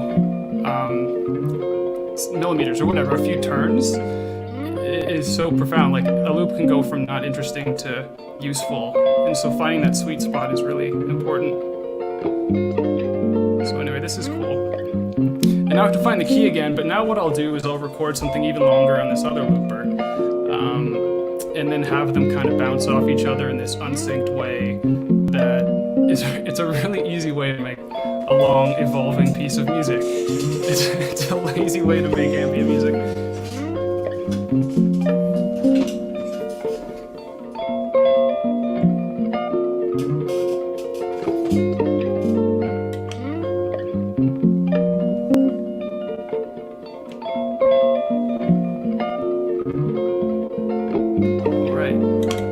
First you have to find the key because it's changed.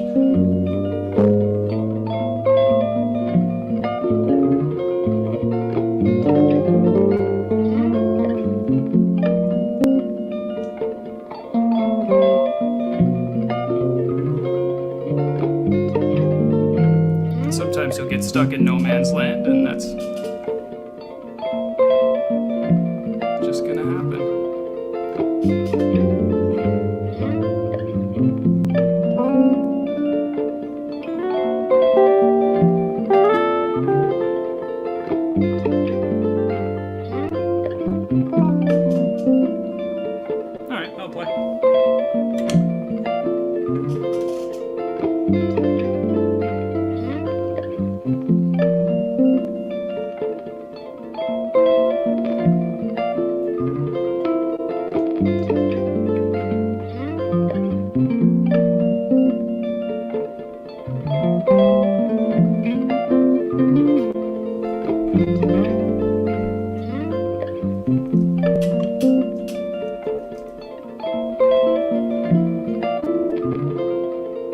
Run into some technical difficulties with my guitar, but it's fine. That's some crackles, actually.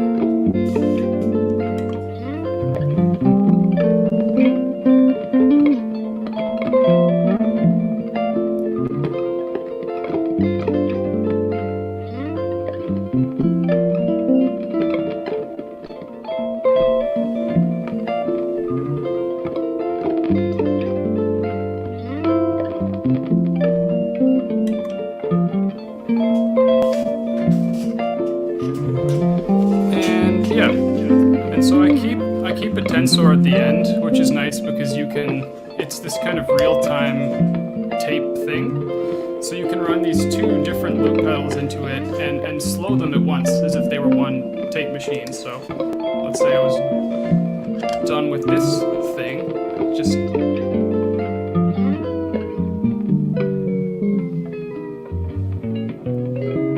then, you know, again, you have the advantage at any time of being like, wait, this is very nice, and then you can just stay there and work inside of that. I hope you hit record.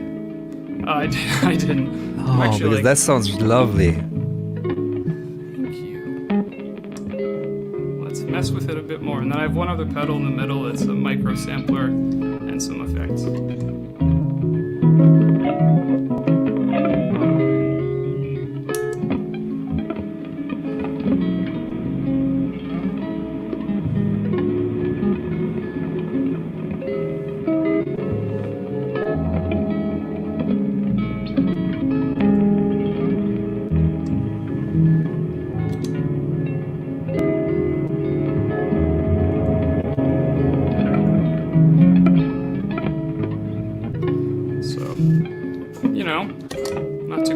But that's just kind of some way you can use a few, like it's essentially 4 loopers actually, and it took me a while to realize that that's all I really care about in a pedal board. Like other things are nice, but I'd rather have loopers that can, you know, pick out moments and stuff like that.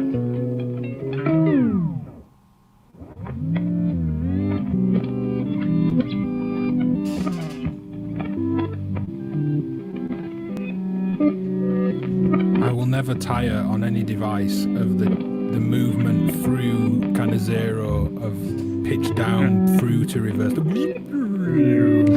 It can't fail, can it? Yeah, No. There's something about that moment of reprieve that, like, it's so welcome when it surges back up.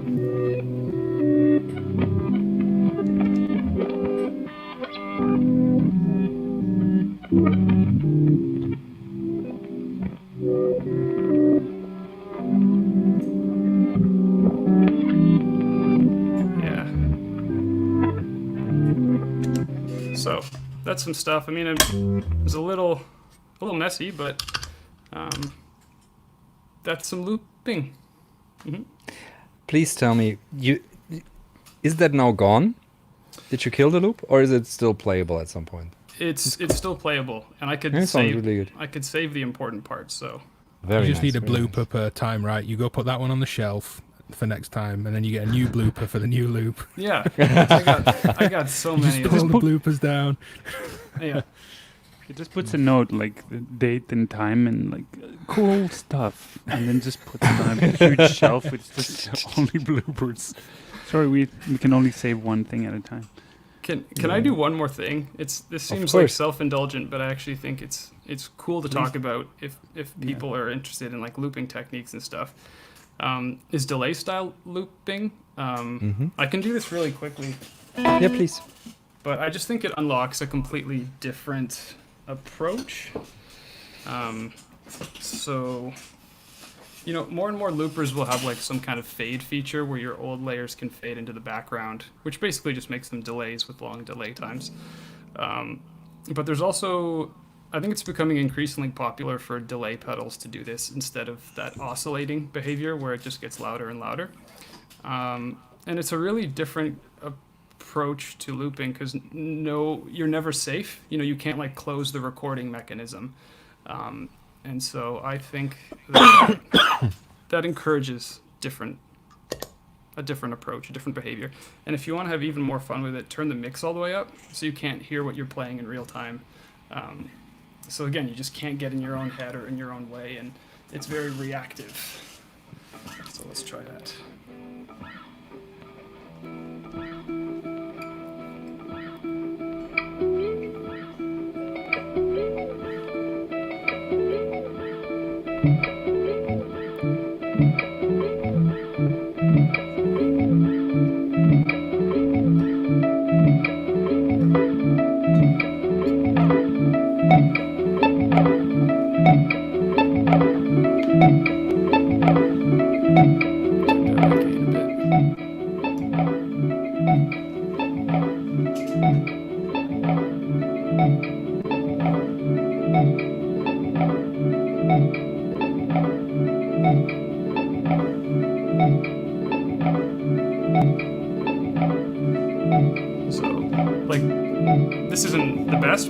I wouldn't have recorded this as a loop. It just wouldn't have happened. And now I have this thing.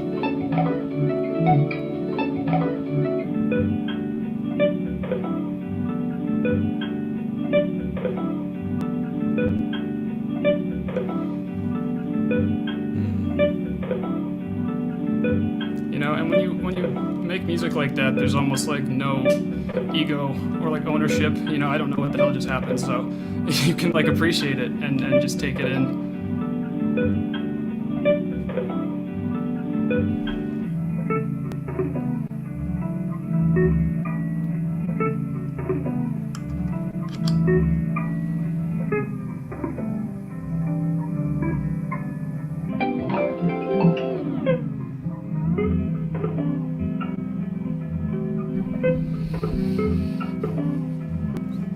All right, that's it. We're done.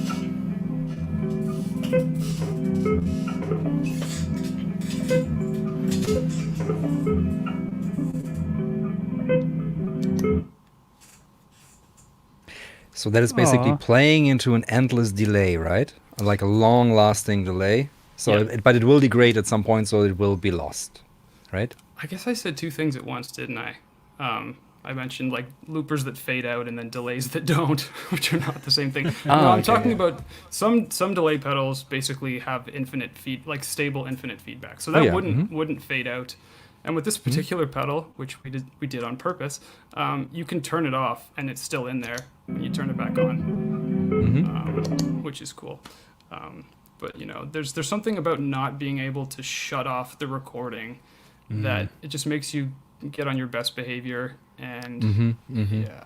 It's the Frippertronics sound on sound looping, but with tape, of course, it will degrade. Even if it's, you know, signal level is relatively 100% round and round, it's going to degrade into the tape at some point, which is what I wanted to set up for today with my Echoplex, but the sound on sound looping is 3 minutes and 45 seconds, and I thought that's, Oh, we can't wait for that. I'm here for it. I'm here for it. Maybe another video. We'll have to maybe set up another time for that. I'm not set up for it currently, but it's fun. I've got a. and Yeah. For me, it's so long. I have to just kind of pick a key or some kind of fundamental route in what I'm doing, and try and play a little bit simpler, because it's so long. My mind can wander over 4 minutes. I have to really consciously kind of pin myself down. It's just a bit too long. 2 minutes might be okay, which is what I think they were by default. Someone's changed the tape on this one, but yeah, I'll have to look at changing it. I've got a tape loop setup, like with sound on sound setup for today. So if I can show that right now to show the technique of sound on sound looping with the tape machine, maybe. Yeah, go for it. Be rad. Okay. So I'm gonna switch to the other camera. Hope there's enough light. Okay. So I'm gonna use this mic stand as the thing to loop around the tape. And what I have here is a Nagra. This is the Nagra 4.2, and it's a mono machine. And there's Can you 3 full speeds. screen? I full screen, of course. Sorry I to forgot butt in. No, it's very good. I forgot. So, good. So, the Nagra has 3 tape speeds, so the loop length can actually be 3 different speeds. I've set it to the middle speed, so I can go up and down, which I think is really interesting to like record at different times and have different lengths for everything. And the way you achieve sound on sound on a Nagra is you just move. This is the head that does the erase head, and you can just move the tape past it, so it just travels around it. Hello? Good. So, and then the tape will run past the erase head. Can you still hear me? Yep. Good, perfect. So, and then I can take the tape loop that I made. I made a bunch of these in the same size so they can just attach to this arm here where I've got the mic on.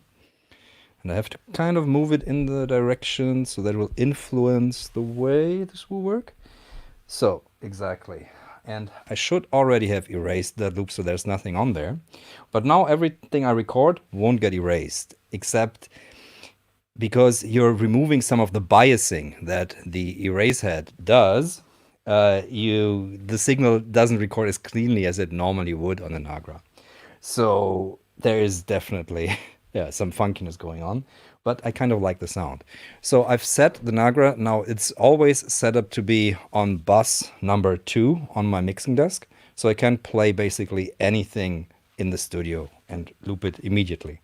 So I can try that now and see what happens. So, oh, there's feedback. I'll have to shut down the mic because that will feedback. Because the mic is also running.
I'm back again.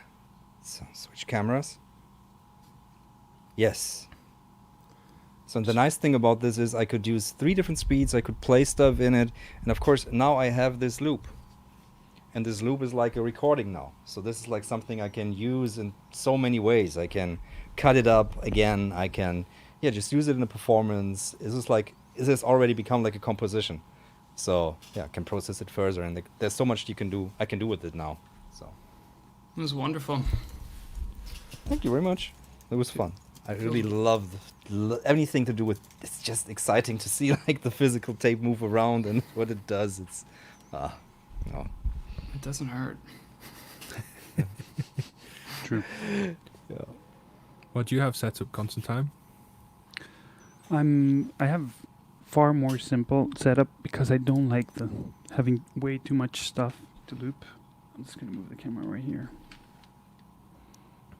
See? Simple. Not too much stuff. You got the morphogene. Yeah, I actually finally got a morphogene. I was between that and the Luba from am I pronouncing that correctly? From Instro. Yeah. But I got a really good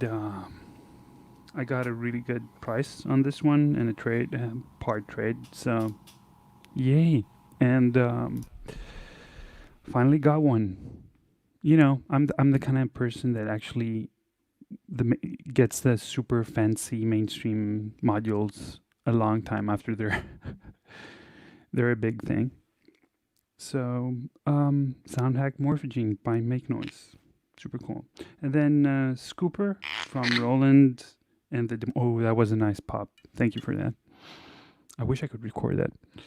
And the Demora, also from Roland. So these IRA modules, they didn't get the attention they deserve. It's super funny because they're over-engineered. They have tons of stuff inside, which they shouldn't. Big discussion. And you can actually plug them on your computer, and then there are 6 slots, so it's like a mini Nord modular system, right? I don't know if you guys remember those, where you can do your own patches inside. So what I've done for this one is, although I'm not going to be using it, I've been using internal switches, so I can record I'm using input 2 as a second track, so I can do switch between A and B and then record on each loop differently and then move between the two. And then the Demora is just, I had a crazy thing going on and I thought this is too much for this stream, so it's just a straight simple delay. So let me just play something really quick.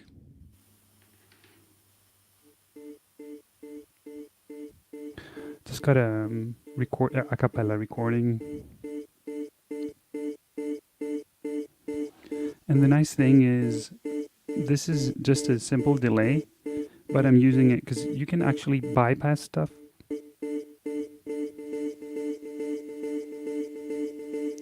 And you can also hold stuff, which is super nice. So even if I kill this, the delay keeps on going. So now we have funky stuff going on, and you can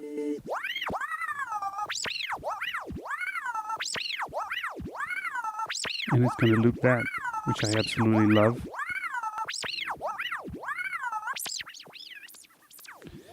And then I have the scooper, which is just a simple looper for that looper, and I can just go back and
And that's about it.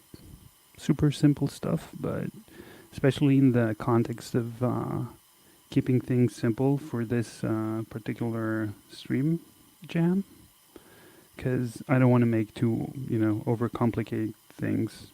Just a simple monophonic line, I think it's good enough.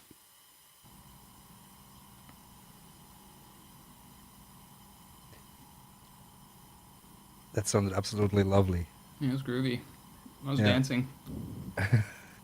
There was Like one he's moment gonna- you swept from a higher kind of or smaller buffer to a bigger one, and I was just like ready for the kick. It's one thing, I'm not to dwell too much, but missing being live in front of a big sound system. I was like, oh man, this needs to hit. yeah, I get that. I know. It's easy to, I don't know. I always think of the context for some reason. I'm trying to think of where's this noise coming from right now. Could be from here. Yeah, I'm going to patch something here. Oh, you know what? I know where it's coming from. There you go. Now it's not there. The thing is, I always try to think of the context. I don't know why. I always think of where am I going to play? Who am I going to be playing with? Or something to that extent. And I was just thinking, like, what should I be looping? Like, if I'm going to be looping stuff today, what should I be doing? And I just went with something simple. No kicks, no fuss, no super low end, and nothing of that sort. But the Scuba, generally speaking, is... And I think it's a limitation. It's super aimed at, 4 on the floor, rhythmic stuff. The whole scatter, and it has this 2 knobs where you're supposed to choose a scatter type. Maybe I can move the camera a bit closer. Sorry for the shakiness. It's just hands. So they have this. Yeah. So they have this scatter thing going on where they're kind of chopping. They have different stuff, and it can glitch, and it sounds too basic, but it's kind of cutting up stuff on its own, which I think is nice, but it's so much aimed at 4 on the floor, like inside the specific bar, and then chopping that thing up. And that's why they have this sync input, which I'm internally repurposing for other things. And that's kind of a bummer, but I like the fact that you have this delay and you can just loop things whenever you want and then hold or bypass or do whatever. That's why I've plugged them this way. And the Morphogene is more of a, like the premise of the Morphogene is more of a tape thing going on. And the lovely thing is it can actually record onto itself without even patching. You just press record and splice, and then it's going to move and record the whatever it's doing into a new area of that tape, which are called splices. But there's tons of videos of that. I think both Heinbach and Divkit did. I don't know if Divkit did a Morphogene video. I don't remember if you did that one, Ben. But I do know that Heinbach had a nice video of this one. I'm happy with it. I'm so far. Like the button combos haven't been that. Oh, it's weird to pitch a really quote unquote old module by now, but it's fun. It does remind me of tape somewhat, so it's nice to have. I really like the audio quality on it. What I don't like is the sticking out SD card. I just broke mine. Really? Yeah. It happens protruding. really. Yeah. It's just yeah. You see? Yeah. Okay. And this Yeah. I need to like take like I don't know, a pincetta or something. Pliers? Is it called pliers? Maybe. Yeah. And pull it out and try to like really get in there, but it just broke. So that's like one thing that I don't like about your module. I also like everything about it. Yeah. I have to let's, say, unrelated, I like your standoff efforts to get that morphogene kind of in that 4MS pod. Yeah, so this, Yes. very, very good point. So the thing is, this format pod is just slightly. It just doesn't fit by just a few millimeters.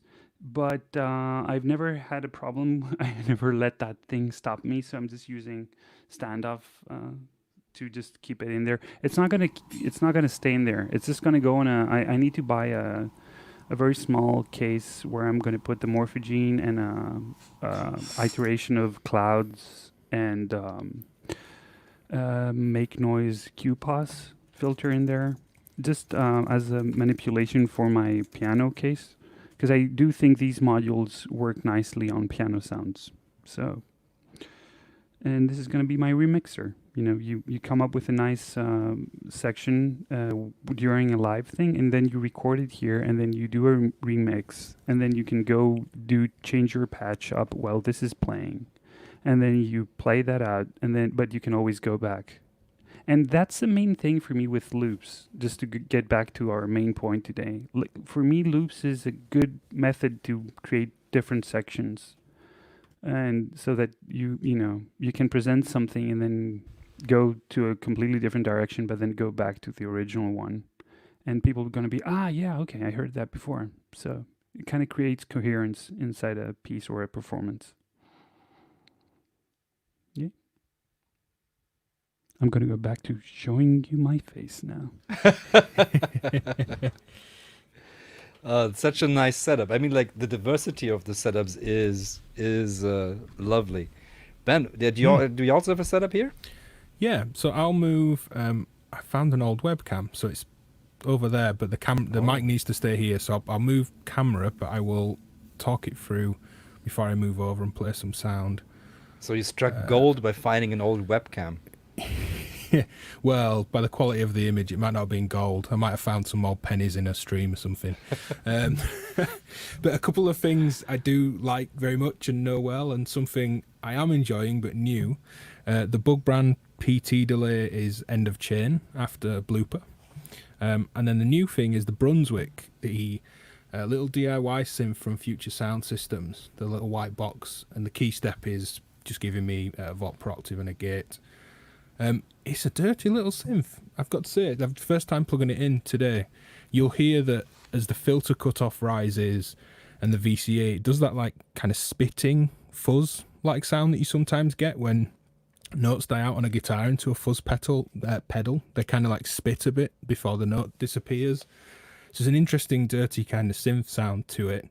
The PT delay is lovely, as we'll hear, as are all the Bug brand things I've touched.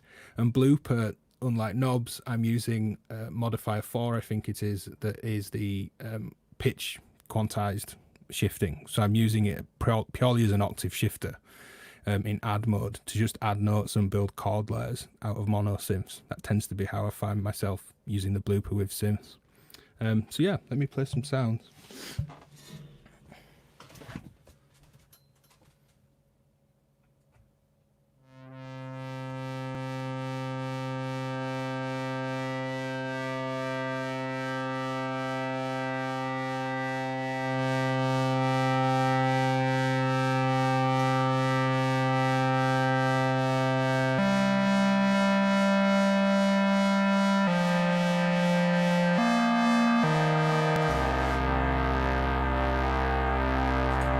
So there's that instant octave shift down as soon as I got the loop going in blooper.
think because there's quite a lot of low end, I like really kind of shoving it into the filters. There's a low pass and a high pass in the feedback around the crush delay.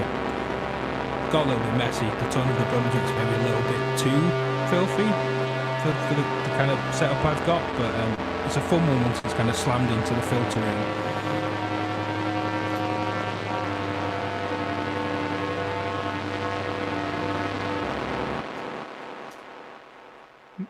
Sounds like synth black metal.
Yeah, kind of get the idea. I do think the Brunswick's a little bit too filthy, and I may be driving it into the gear a little bit hard.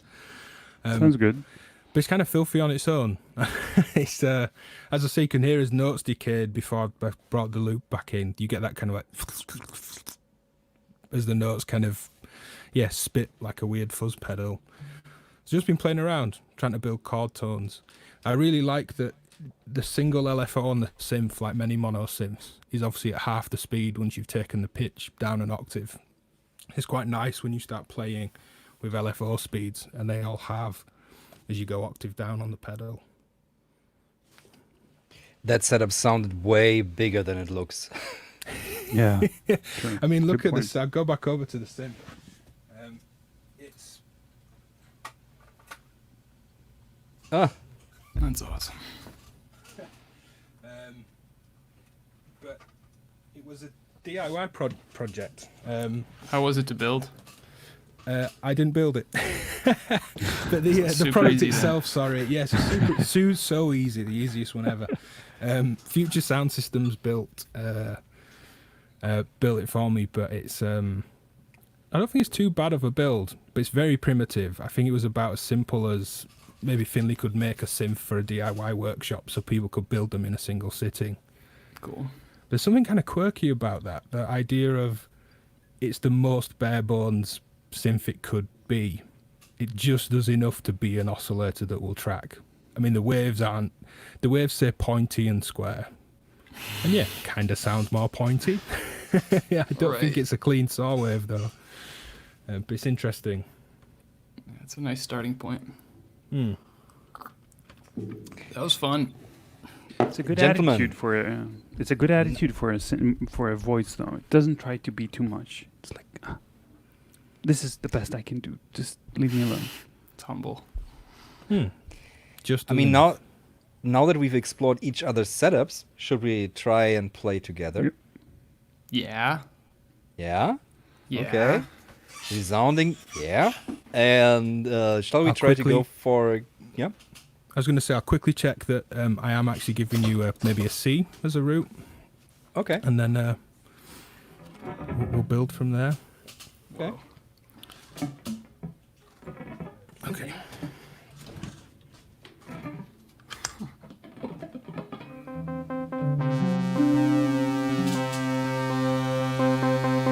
I'm gonna save my last loop.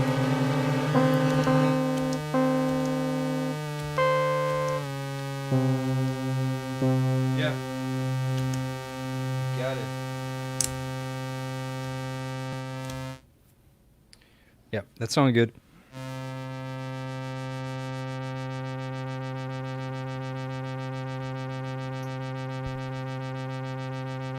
I'll just give us a C as a drone, and I'll let this fall an octave. Maybe we build from there.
Thank you.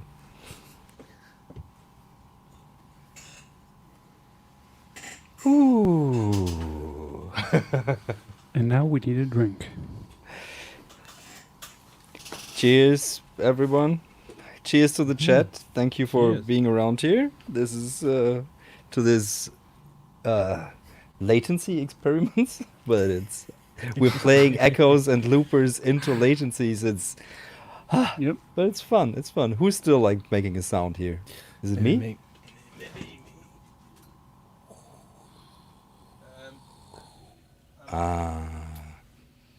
Cool. The sound of silence.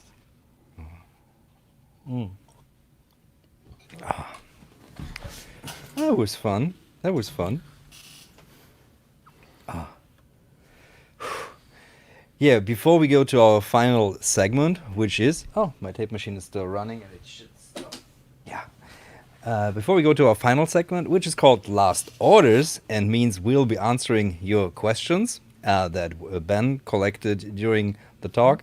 Yeah, if you want to support this stream, I put links to Ben and mine's Patreon in the description and to Konstantine's Instagram. And yeah, so now I think it's time for last orders, which means, yeah, the last refill of the night. Oh. And then it's time to go through all the questions that we accumulated during the whole of this stream. Yep. I will drop links to everybody's Patreons, Konstantine's Instagram right now in the chat. If anyone would like to support, that's great. Make me rich. Those Instagram follows, baby. They pay so much. Yes. Come to my Instagram account.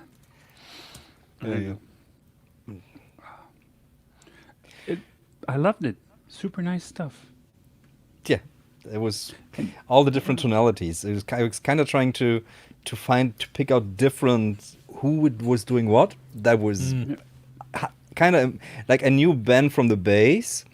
I knew Nobs. I knew from the squeaky chair also. Tight. And Yeah. Signature. Signature? No, of course the guitar, Signature. but squeaky chair guitar. So signature. Yeah, and then there was this digit. I thought that was partly you, Konstantine. I thought. Yeah, And of course the I yes. grabbed the high stuff. Yep. Yeah, that was cool. Yeah, I tried to go low, so really. So I liked just how we stacked each other. Interesting. The high cut, low cut was super useful on the PT delay for trying to Yeah. listen to what everyone was doing and just thinking, I don't want to just abruptly turn the loop off or have it fade out, but I'm just going to nudge me in somewhere or like get up into the high end and see what's happening. You did that too. Yeah, I did that with the bandpass filters. I put the Nagra onto 3 bandpass filters, and then I basically like split it into high, so I could listen to what everybody else was doing without dropping completely out. Interesting. Just going fully wet with the feedback down because Blooper was keeping the loops. I didn't have to worry about having feedback on the delay, but then just fully in those filters. Really nice. Okay. So shall we go to questions? Yeah, these are in the order they were asked and sprawl across random things. All across the past 2 hours. Yeah. Das asked, question for you, Heimbach. How's the progress with the analog computer? You still in the early learning phase of that? Any chance of a video soon, or is it a way off? There's gonna be a live stream, and it's gonna be definitely with Hans Kulk from Willem II. He agreed to do a live stream where we go through the functions, and he talks to me about it. And I'm also trying to get Bernd Ullmann, who wrote where is it? Here. He writes the books on analog computing. So Okay. this is his book. Ooh. That's the guy. So yeah, Hans knows him. I know him like just by email, and we wanted to meet him like this year, but of course couldn't. So this might be a nice thing. I still have to ask him if he. So should you be watching? Would you like to come on the stream? No, but that's gonna be a thing. Like I hope that will happen. And yeah, we're gonna do that. We planned it for August, so it's gonna be a long stream about analog computing with the best minds, basically. Like not me, but him and Kant to make this work and make this a fun stream. So that's planned definitely. Dark Sparkler would love to know what guitar and amp you're using, Knobs. Yeah. A few questions about the guitar once people saw the headstock. Yeah, it looked beautiful. And the collar is great, by the way. I'll lift it up. So it was a custom-made guitar. The company's called Baronic, and it was a custom-made guitar based on an old Dan Electro that I used to use. So I don't the model name I don't know. It's like a combination of numbers and letters, but he does sell them. And yeah, it's a recreation of this cheap guitar that just happens to be wonderful, and that was like the only guitar I was comfortable with. So I was trying to upgrade to something, and I would go to a guitar store and everything would feel weird because it has some quirks and some particularities. Like it has this wooden bridge, and when I'm playing, I really like to like rest my hand there. And most guitar bridges are just like it's things like that I think made it hard for me to switch. He built in another nice little feature is there's a mute that you can bring up. It'll take me just a second to do it. And then it essentially lets you channel sounds more akin to like a banjo or that kind of a thing, which can be very nice. Can you take the pop filter out of the view? Yeah, I can. I'll just swing this over here for a second. Yeah. Oh, yeah.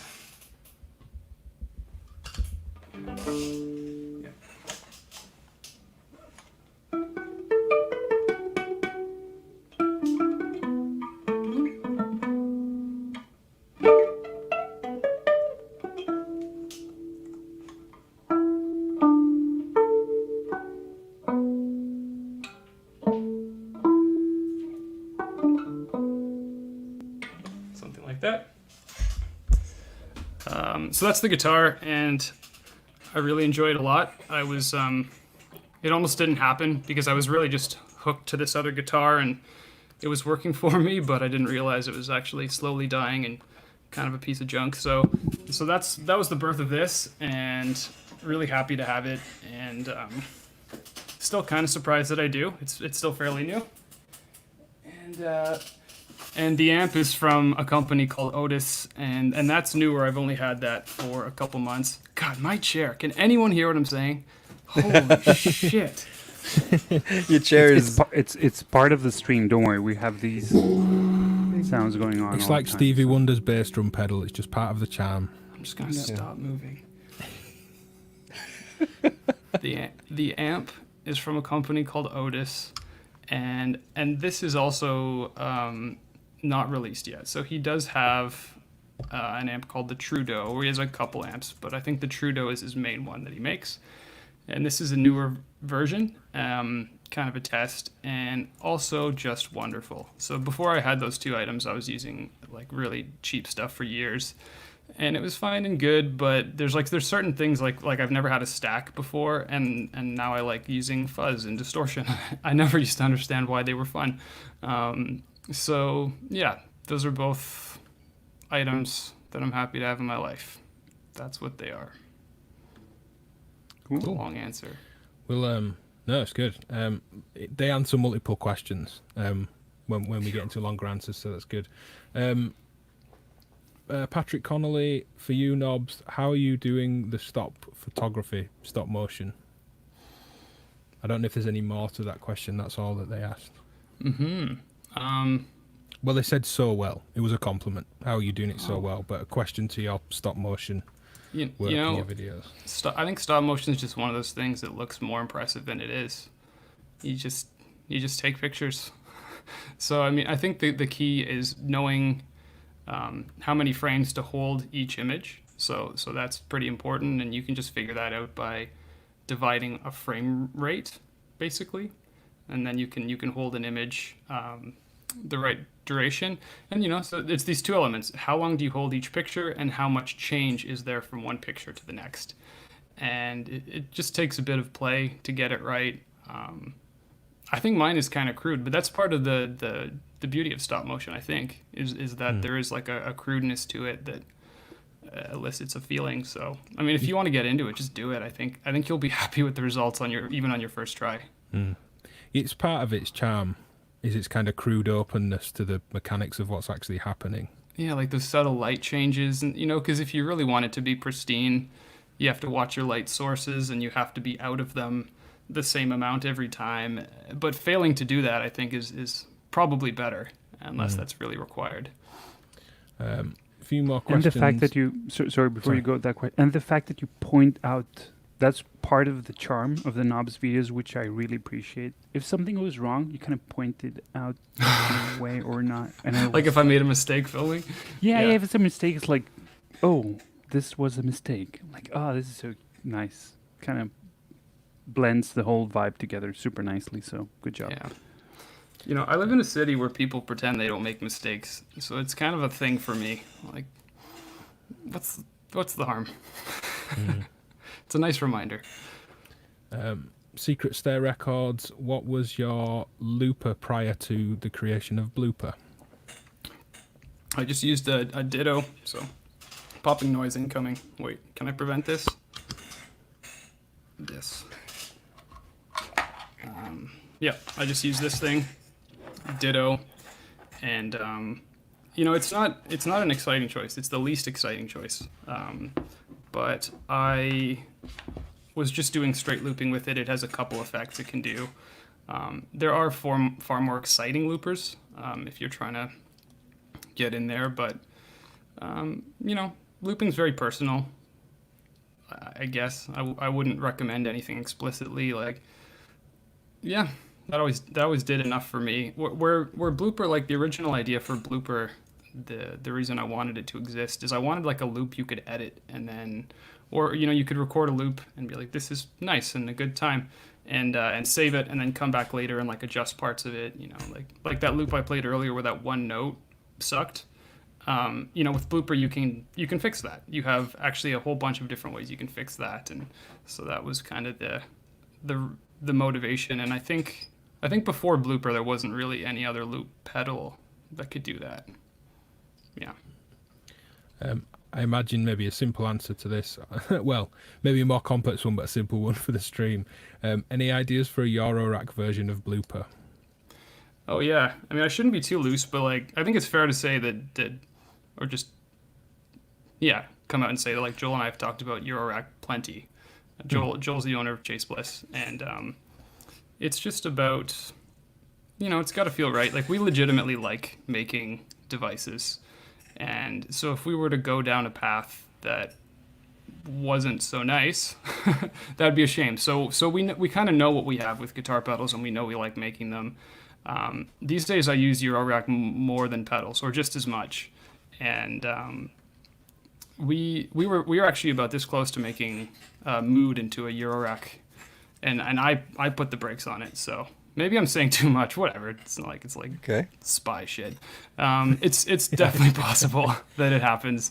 And it's well-being that's kind of holding it up. It's just making sure we can do it in a way that is fun for us and will lead to something that feels worthwhile. Nick Seeley, how would you use multiple bloopers? Is there a specific workflow for utilizing multiple loopers? And are you MIDI locking anything together? I do MIDI sometimes, but I usually find it's just not as good for me.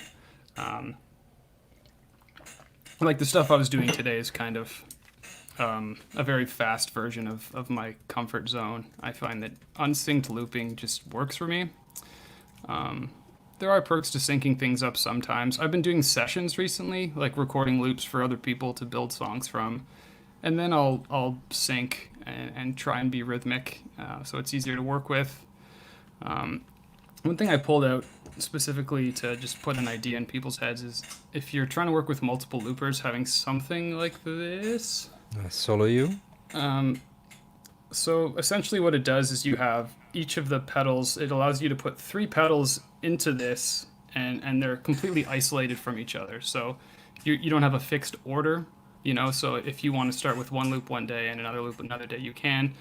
Because with this setup, if I record on my outside looper first, then the next looper is going to hear all of that, and maybe that's not great. So with this one, you can like isolate them and treat them as individuals at any point and kind of change your mind.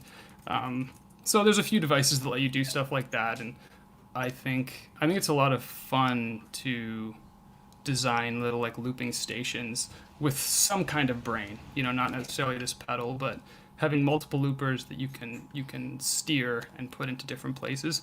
I think that's cool, but it's also great to just have them everywhere. Like I was talking earlier about doing everything by accident. Like just put multiple loopers in your pedal chain and don't fuss too much, and turn them on when you feel like it. And those things can be great. Sometimes the best.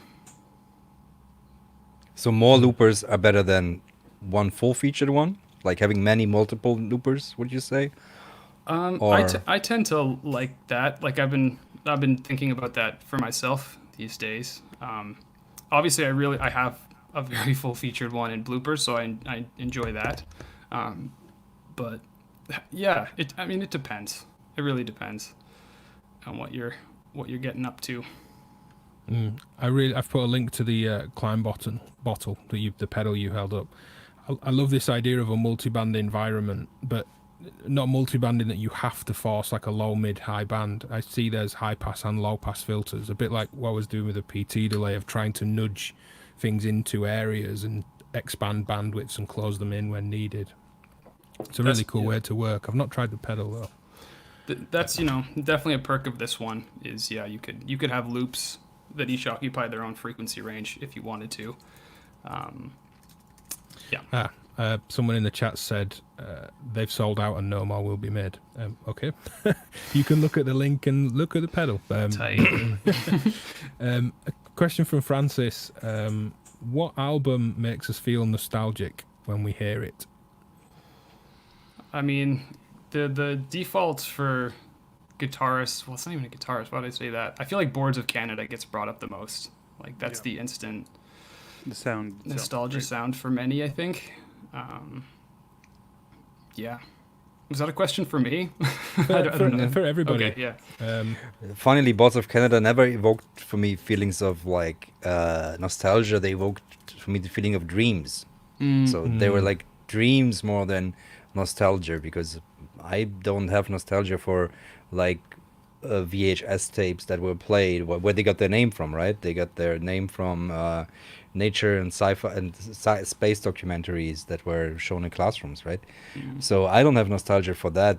For me, it was music that I listened to like falling asleep and in that strange hypnagogic state. So where before you're falling asleep, in just that breaking point where the world like rips apart and you're going to the dream. So that's where Boards of Canada is for me. I never associated them with past memories. Never. I do sort of associate nostalgia with this dream-like thing, though. It's this like hazy, if it's a childhood memory, it's like wrapped in like Super 8 film or something like that. To me, it's almost like that's how I pin nostalgia down in my mind. And it might not be. I mean, the situations I may be nostalgic about certainly weren't that at all, but somehow that word is how I associate kind of memory. It's strange. It wraps in this kind of like Boards of Canada-ness, if you like. I instantly thought of Venice by Fenez. Yeah, that's a really good But choice. similar feeling, fuzzy, hazy, maybe sounds nostalgic to me somehow. There's not a particular moment in my life wrapped around it other than knowing lots of times it was kind of there and listened to. For me, truly nostalgic records for me are stuff that I listened to like when I was a kid, when I was 15, stuff like that. Like when I listened to Radiohead or like the bands or something, or like the B-sides and stuff like that. That brings me back to the places and the times that I was. So that's because that's rooted like 30 years in the past or something. So I don't get nostalgia from newer records that much. Interesting. It's weird because of the whole Boards of Canada thing. It doesn't have to actually be a record that you listen to. It's the vibe, right? So it's like a fake memory that you like, a memory that you never actually had. Like, yeah, but why? It's the sound and stuff like that. And I think the Fenez choice was really good, Ben. Super good. Like my mind went to Endless Summer, which It's a Oh. good record, and yeah, go. No, that's a record that makes me remember like a specific point where I bought that after a night like partying through, and then going to the record store like at 11, like and then picking up that record and being, oh, this is the perfect mood for this moment now, and then just listening to that over and over and over again. Oh, yeah, that makes me feel nostalgic. Definitely. A friend of mine said that it's a perfect record to listen to during winter, especially since it's called Endless Summer. And I'm like, Oh, that's okay. a really good choice. Yeah. So Who's making the noise, by the way? Is it me? No. Could be my fridge. Ah, okay. Good fridge. I have a loud fridge. Mic it. Is that EQ Circuitos? Is that a condenser microphone on the amp to you, Knobs? No, it's a ribbon. I like ribbons. It's like a really cheap ribbon mic. Good idea from Simon the Magpie, and I answered Simon in the chat saying I've never tried it, but he said, do we ever get two loops deliberately and totally out of key and then knob tune them until they're forced into key, therefore totally eliminating time and tempo in the process? yep. Tons. Absolutely. It's a great thing to do. That's like instant get out of a rut material. Yep. That's Never tried something it. that the Coco Quantus does great. So I have said it, Coco Quantus. It has to be said once per stream. So Bingo. bingo. And we might have Peter Blasser. So Oh, he wrote really? me back today, and I said he would be up for it. So next we might have Oh, Peter really? Blasser from Seat Lombard on stream. We. So- And So, one but- thing, yeah. I just wanted to say, because when I read Simon's comment, one thing that came to mind is one thing that everyone should try at least sometime: have two records playing at the same time. Completely different records. It's the same idea. Like, you don't have to. It doesn't have to be in key or something. Just make a good choice of records. Maybe an ambient record and a orchestral one or something of that kind. I always used to do it back in the day. It's like the whole idea of having two different loops, well, without the pitching thing, but it's just, it brings up, for some reason, it just brings up stuff. Like, our brains just meld things, or they're trying to find associations or why things work together. And it kind of works super nicely when you put two records on playing at the same time as well. I think it's a great Try it idea. out. Yeah, it's a nice idea. I think we've kind of wrapped up a lot of the other questions. There's some questions about I didn't catch what this was about, but just said, is the micro sampler the Stamen? Stamen? Stamen? Oh, the thing that I was using. No, but he designed it. It's the Mood, but he Drolo. designed half of it. So it's two channels. We have like a live channel and a micro sampling channel, and he did the micro sampling, micro looping one. And yeah, it's not the same algorithms as the Stamen, but it's very much his David Rollo's approach. Yeah. With the USB on Blooper, can you back up to a computer? You can't yet. We're working on it. That stuff we can't like guarantee it's going to happen. A lot of we'd love to. And we put it up for a vote recently because we were working on updates all the time. Whether people wanted more modifiers or the ability to import and export audio, and people wanted modifiers more. So we're doing that first, and then we're going to look at the loop offloading. And then a general question we can kind of apply out to all of us. Any other particular looping pieces of gear to mention? I do have a couple here.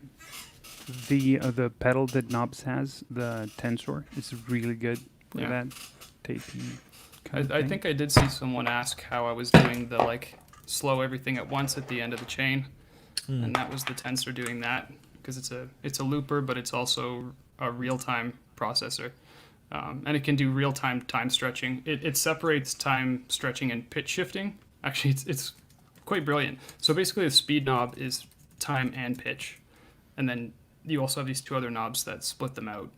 which sounds redundant, but is actually perfect. And you can use them all at once, of course. And you have this intelligent randomizer. So if you leave, let's say time. So if you leave time all the way up, that's like real time. If you turn the randomizer up, it'll ignore whatever parameter is neutral. So it won't, if you don't want time fucked with, it won't do it. But it will affect the other two. So you have this intelligent randomization, so you can have things move around, and it's a very crafty pedal. And it, like Konstantine was saying about the Morphogene feeling like tape, like this really feels like a tape machine that you're messing with. So yeah, I think it's a great looper. Yeah, and I brought this one out because I think this is the most adventurous. That's dedicated Montreal looper. Assembly. Yeah, and it's also like maybe the most opaque pedal ever. Like super hard to learn and understand.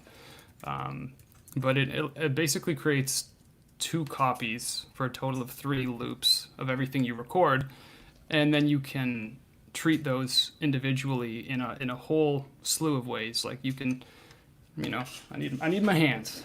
You can record a loop, and then you have loop, loop, loop. You have 3 versions. You can like take your second version, only play this much of it, play it 3 times, and have an envelope swell, and then take the final loop and drop it an octave down and have it repeat. Like you can create these tapestries from a single loop. So it's extremely powerful and cool, but you do have to work for it. And it's yeah, if you're into adventures in looping and you really want to like challenge yourself, it's kind of the boss. Okay. What's the looping size for that one? Because it sounds super interesting. What's the maximum looping length? Yeah. I don't know. Okay. But that's usually the problem with pedal loopers, like there are tons, right? Like with hours of recording, but most of these super adventurous ones have very small recording times. I know the tensor's quite short, like 5 seconds. I don't think it's anything like that. I think you can, once you cross like the 10-second threshold, I think you're into like most reasonable uses, and I think it's above that. So yeah. Bound to be a question to be asked. How many pedals are in your collection? Like more than a person reasonably needs, but not as many as there could be. Good answer. Yeah, I really try and sell stuff. I think it's, or I start to feel like a bad person, to be honest. So I really try, and if I haven't used things in a couple months, just ask myself like, is this practical? And so I do try and put a cap on it, but that's, I still have a lot of stuff. How many milliseconds does the blooper crossfade? Oh, whew. Yeah, that matters. We spent so much time trying to get that right, and I don't know what number we have. And there's also not one kind of pop production in blooper. There's oodles, because it kind of functions like multiple tape machines, right? Because you can record one loop, and no, I'm not going to get into details. Anyway, we had to, for a number of reasons, create scenarios and treat each pop accordingly. So sometimes we use like a ramp where it goes down to silence and comes back up. Other times we use a crossfade. So I don't think there is one, actually, now that we're talking about it. There isn't one. And they're all kind of sized to fit the type of situation. Like, when we started to get into this, it was so frustrating for me, because on a DAW you can fix pops like that. It's like if it was intelligent, it would be so easy to do. But actually, for a device to know what you're trying to do and how to prevent that from causing a pop, it's crazy. So I remember at first being like, why are we still doing this? And then we started to problem solve the scenarios and whiteboard them, and it was crazy. We literally spent months of dedicated work on one that wouldn't go away. And it's in the release version. So whoever has a blooper, this bug is still in there. And we've been trying to fix it for months, and we did.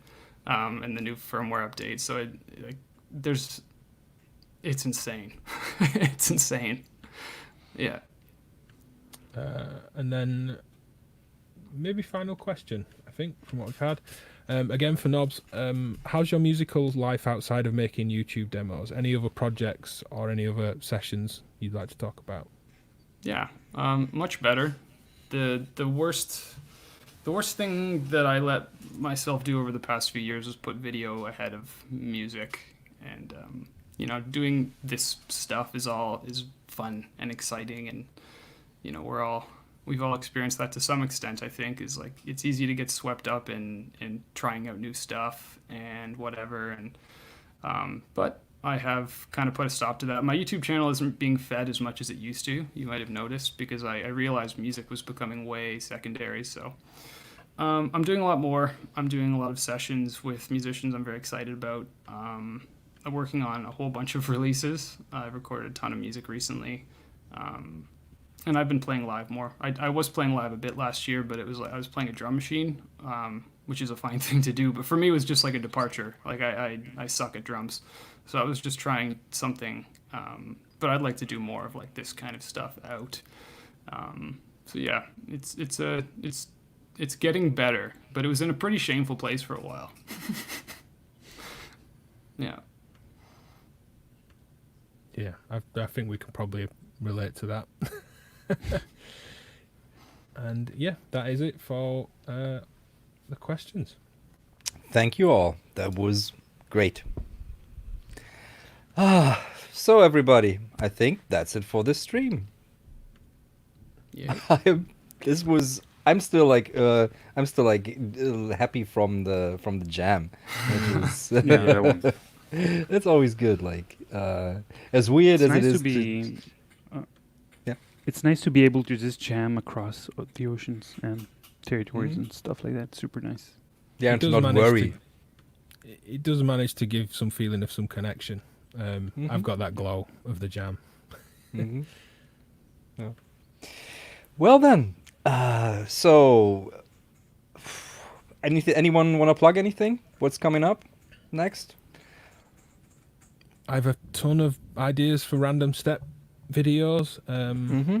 When they'll come, I'm not sure. I'll be completely honest on the stream. If stock goes very quickly, the videos probably won't come, because I understand it's frustrating for people if you've seemingly been fed something you can't have. It literally came out yesterday, so we're seeing.